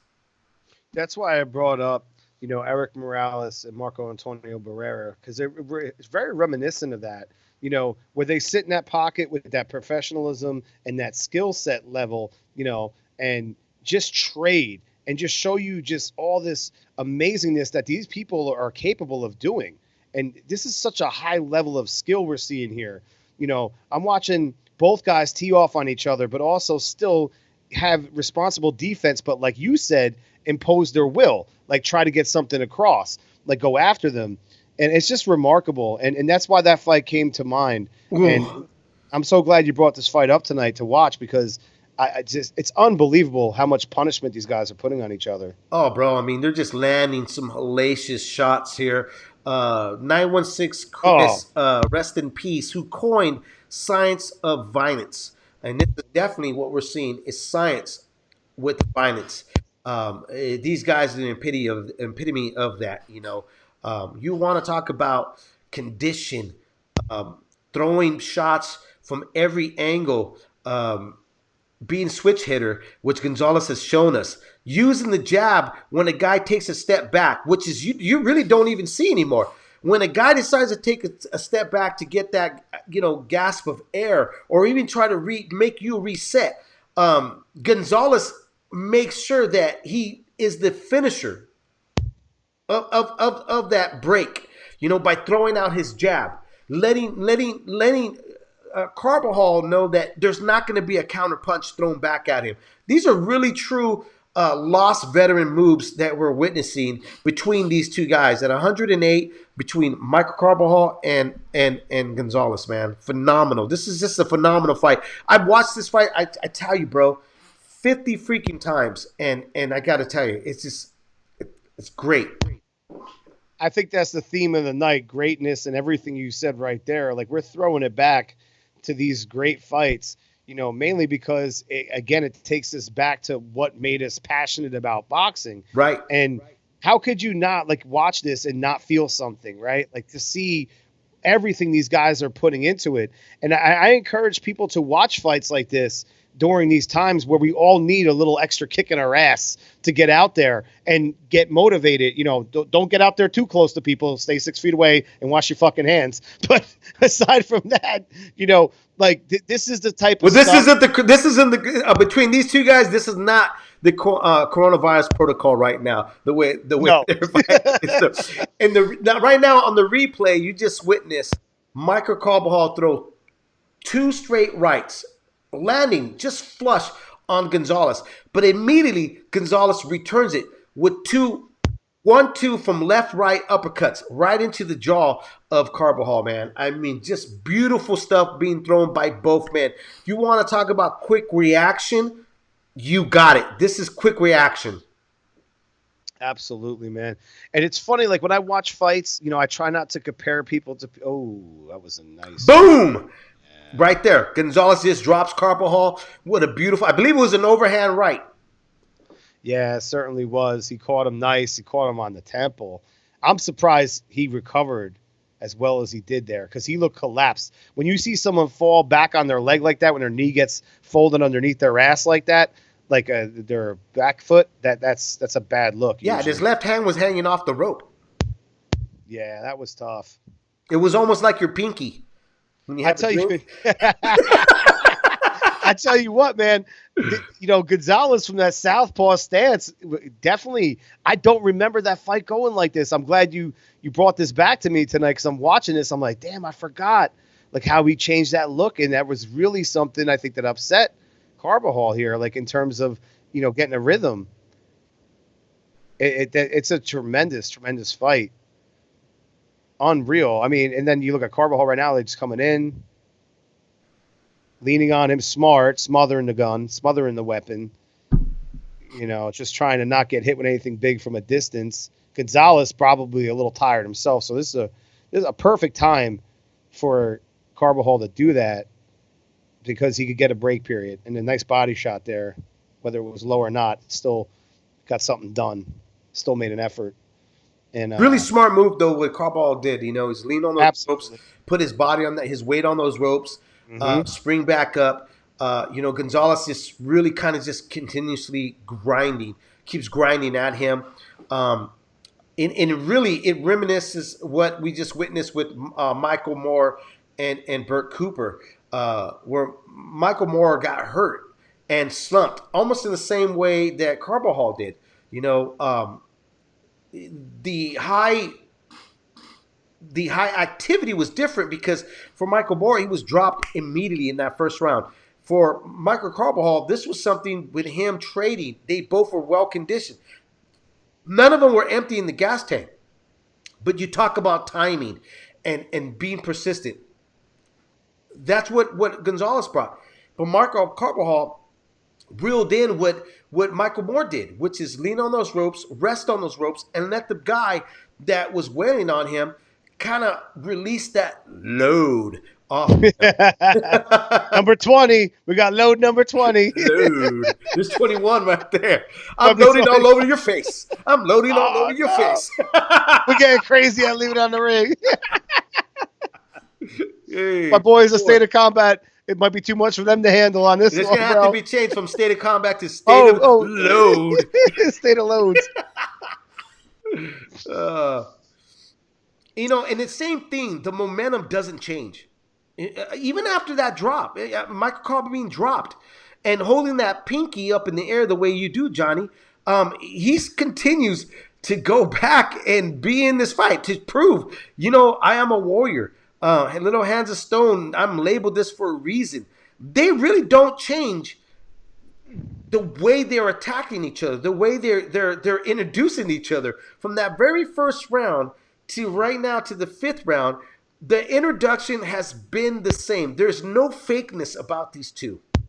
It's that blue-collar throwback thing we were talking about before, bro. They don't make them like this anymore. They stay committed to what they do.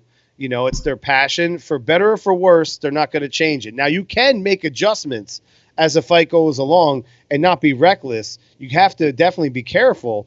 But that's just how they were made, man. That's what they did. I agree with you, then I disagree with you. And I'm going to tell you why. Because I do believe that there are fighters in this day, in this era of time, that are like this, given the chance. I'm going to give you some examples. Like Sean Porter is a guy that consistent. willing to fight anybody, anywhere. You get what he comes to fight. You never see that guy go like, oh, I'm not going to fight this way. Even Deontay Wilder, regardless of his loss, here was a guy that was willing to fight anybody, anytime. And even with his set of skills, knowing that there was going to be any given Sunday, Saturday, right? He could possibly lose a fight. And guess what? He finally did. And people are already kind of writing him off. There are fighters out there that are definitely from the same cloth from the guys that we're witnessing right now here on the Beer Boxing Quarantine. But I think just because that we saw this more often of what we're witnessing now, what we're watching now, because these guys had to fight for their place. Where fighters nowadays don't fight for their place because they're given their money already before they even worked for that handout. You made some great points there. And I have to say the skill set nowadays, I think the modern athlete in boxing and just in general is the best it's ever been. And, we're at our peak, once we get back, of course, to normalcy with sports. I mean, in football and baseball, these guys, they're athletic mutants, man, like the way they're doing things with sports nutrition and vitamins and whatever they're doing in boxing right now. And you mentioned Sean Porter. Absolutely. He's a throwback, bro. Like he's one of those guys that could have been fighting out there in any era and he would have gave someone hell. He's not the best to look at in terms of like, he's very physical and rough, fights like a linebacker, but you always know that Sean Porter is going to come and fight, and I think that's wonderful about him. And, so I think we do have some great fighters nowadays. I'm not knocking on the era at all. I just miss like this old school, cut from the cloth, you're coming over, you're getting an opportunity on HBO. Cause you spoke about before just a moment ago about people getting too much money or whatever and all this type of stuff, and these guys didn't have that opportunity. And I think that's why we got the result we got. And then eventually, which led to other opportunities. But going back to this fight here, man, these guys are still just continuously doing the same thing to each other. And I think it's wonderful the way these guys were able to mix it up. I'll bring this up here. Michael Carbajal and Gonzalez, these are two guys that had to fight for their place. These are two guys that had to fight and prove this is what they were worth, that $1 million pay-per-view. Guess what, the guys? The little guys are still fighting for that place. They're still fighting for that $1 million place because of the fact that, unfortunately, like Roman Gonzalez, you're getting the tail end of his career. You're not getting the fresh beginning of the greatness that we all witnessed. If you're a hardcore boxing fan, a hardcore boxing ghoul, you understood what you were witnessing, what you were seeing.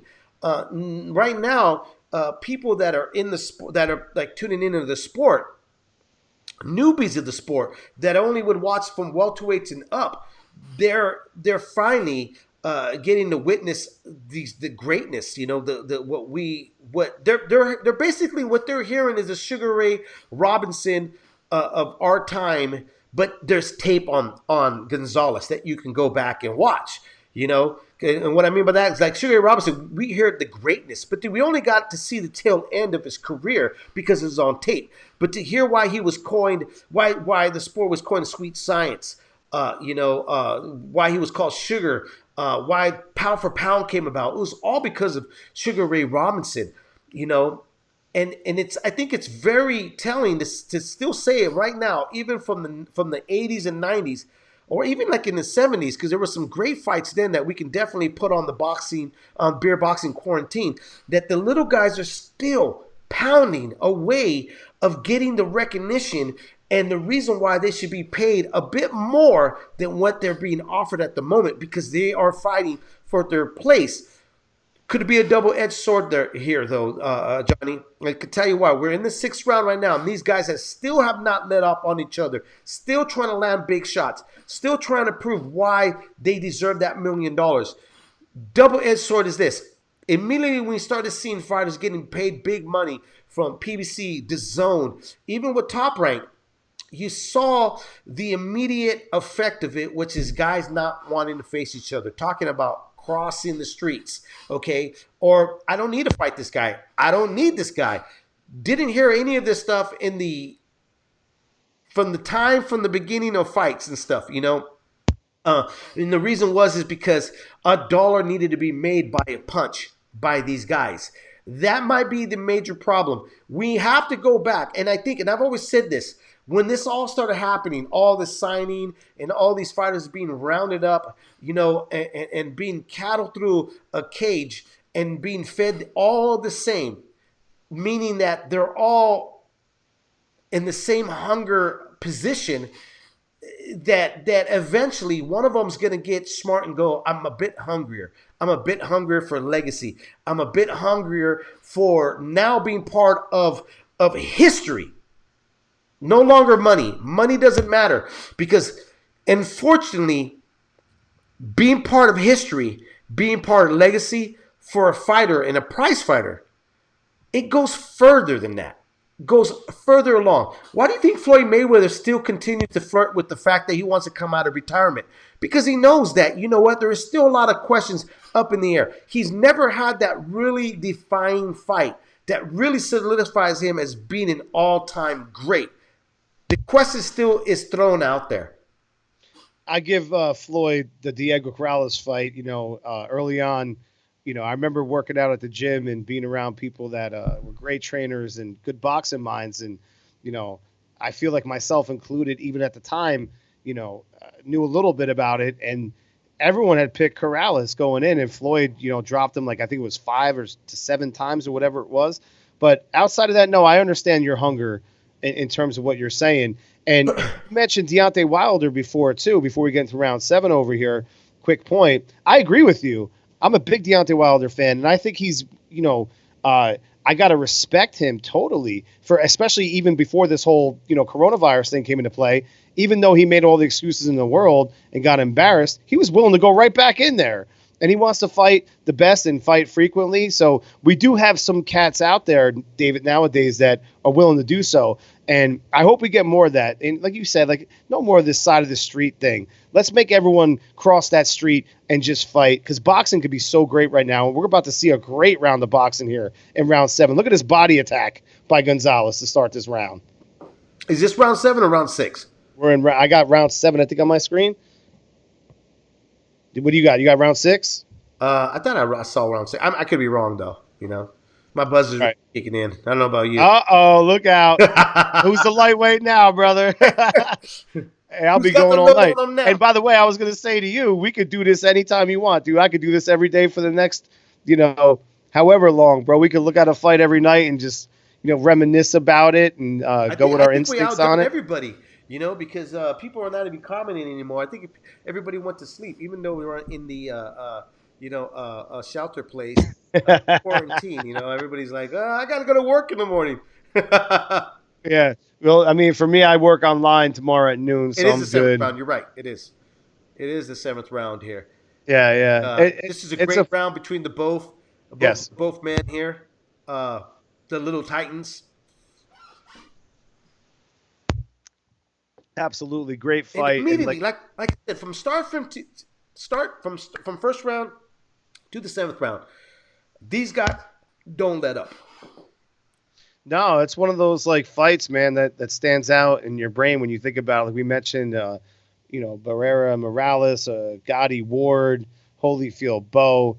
It's got that feel to it, man. Like Eric Morales, Barrera, yeah. It's got that feel to it, dude. And even like one fight that a lot of people, I mean, Showtime just gave it respect, I guess, to a certain degree, which was Showtime has some great fights. I mean, let's not take nothing away. It was just the way, like the lighting wasn't the same like HBO. The commentary, though, I always believed that Showtime was just way beyond. Oh, wow. And there we go. Gonzalez just backpedaling what a beautiful away. Overhand right. And those ropes really saved him. The ref should have really jumped in there and honestly should have gave that 8 count. I agree. I don't know if there was an 8 count for this fight. I'll have to go back and look at it again. But the ref should have really have stepped in, because that should have been a knockdown officially, because the ropes did save Gonzalez. That was a beautiful right hand that he landed, and Gonzalez was in a conventional stance, if I'm not mistaken, at that point, and caught him really nice and clean. And go back to Showtime real quick. We were talking about great fights. Marquez against Vasquez. They did the trilogy, but they didn't show all 4 fights. I was upset about that, but I thought those The were fourth really fight, fights. nobody remembers that one. They kind of want to write that one off, you know? I know it's weird, but it happened. It did happen, though. Exactly. Ooh, what a left hook! What a left hook! Oh, right hand. Oh, man! I sound like Emmanuel Stewart over here now calling a fight. Like, oh my god! This is some violent stuff, bro. It is, dude. And they just, like I said, they really from the first round, these guys they wanted to test each other's spirit. It's an unbelievable This fight. is machismo versus machismo all the way. There's no other way to describe it. Yeah, this is a great pick. I'm glad you shared this with all of us, bro. This is a hell of a fight.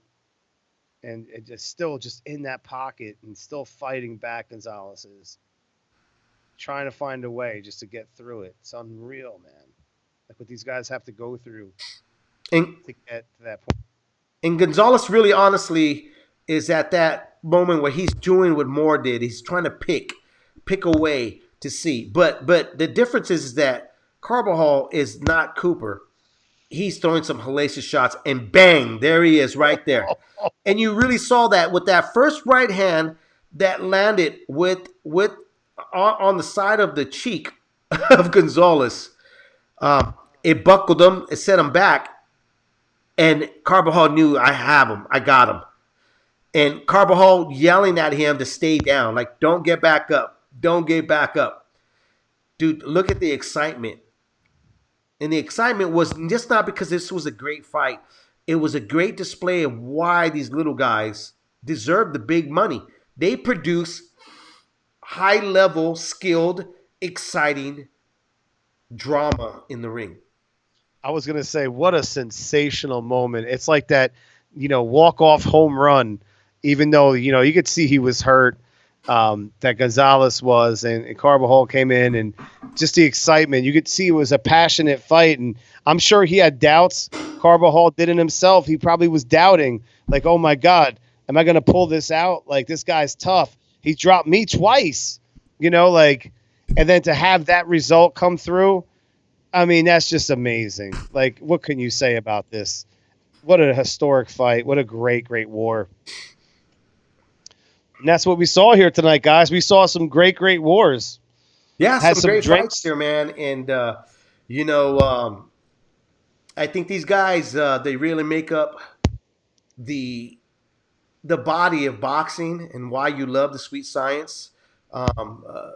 Every one of these fighters, even to this day, they still are able to embody the sweet science and show us why this sport is so phenomenal, why it's so great, why we, at the moment when you see, like I remember when Carbajal won this fight, that feeling that I have of accomplishment with him, because when you ride with a fighter, when you're excited about a fighter, and they get in with somebody that's very, very questionable. And those Mills Lanes, man, who I know is kids.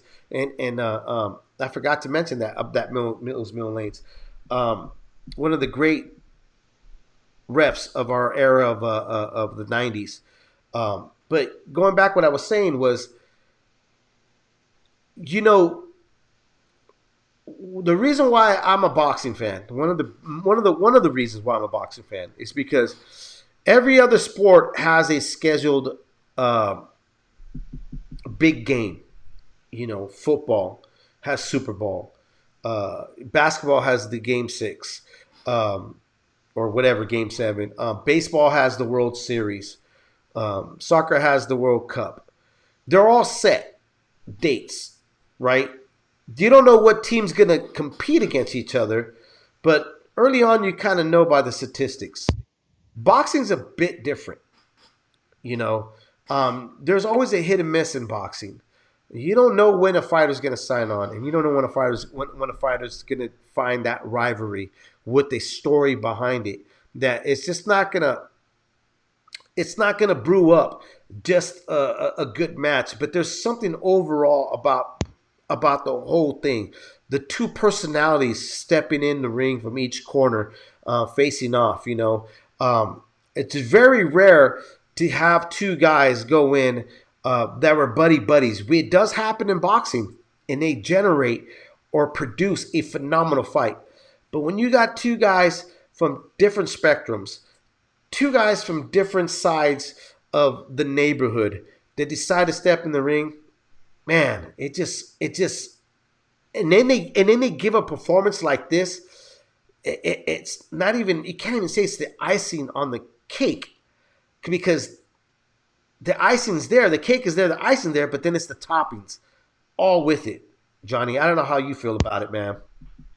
No, I get those feels too, bro. Like, I remember from what I did with boxing, as an amateur or just getting into it as a fan, and going out being a musical performer, I always use the lessons I learned for the mental state to always persevere, no matter what, on your good day or your bad day. If you're nervous, use your fear to make it work. Not to sound like Rocky Balboa shit over here, but this is what this is, guys. Right. Hey, you know what I'm saying? But this is what this is, And for me, boxing has always been that go-to whenever you have a bad day or whenever you have adversity. Think about these type of fights. Everything we're going through right now, think about these type of fights and do your best to fight and get off the mat and win this shit, because that's what we're here to do, guys. Not to sound all corny, but that's what's up. Yeah, most definitely, man. And going off with these trying times, I'm happy we were able to do this. I'm happy we had no technical difficulties the way we did on the Run It Back show, because we were ready to have a great show for you guys, showcasing the run back, the Jose Luis Castillo fight and Floyd Mayweather Jr. #1 fight. But sometimes it's never planned out the way you want. So I'm hoping we can continue doing these type of shows here as beer boxing in quarantine. And like I said, I'm thinking, well, hopefully either it's going to be tomorrow or Tuesday. We can do the stack up show, and I'll definitely before we broadcast, I'll tweet out exactly the premise of that show and what it's going to be about here on Leaving the Ring. I'd love to do it, David, if we could link that up. And I appreciate you guys having me on, and everyone for listening, man. And everyone stay safe. David, thank you so much for your time, bro. I had a blast. Same here, man. Again, everybody, thanks for tuning in. Don't forget to subscribe. Don't forget to hit the like button, and always take a jab at that notification button. It notifies you when we go on live here on Leaving the Ring. And I don't know, how many beers did you end up having during the whole program? I had 3 beers, and I almost done my vodka rocks. So I'm feeling pretty good right now. I might take some CBD and have a couple more. You see what happens. Night's still young. Nowadays, who gives a shit? I don't think I'm done. I don't think I'm done with boxing. I got my 3 TVs up. I think I'm going to turn on something else. Hey, call me. We'll talk some more fights, bro. Man, let's do another show. I'm up. There you go. Okay, folks. Again, hey, have a great night. Stay safe. We'll see you back hopefully either tomorrow or Tuesday. Be well, everybody. Ultimate music.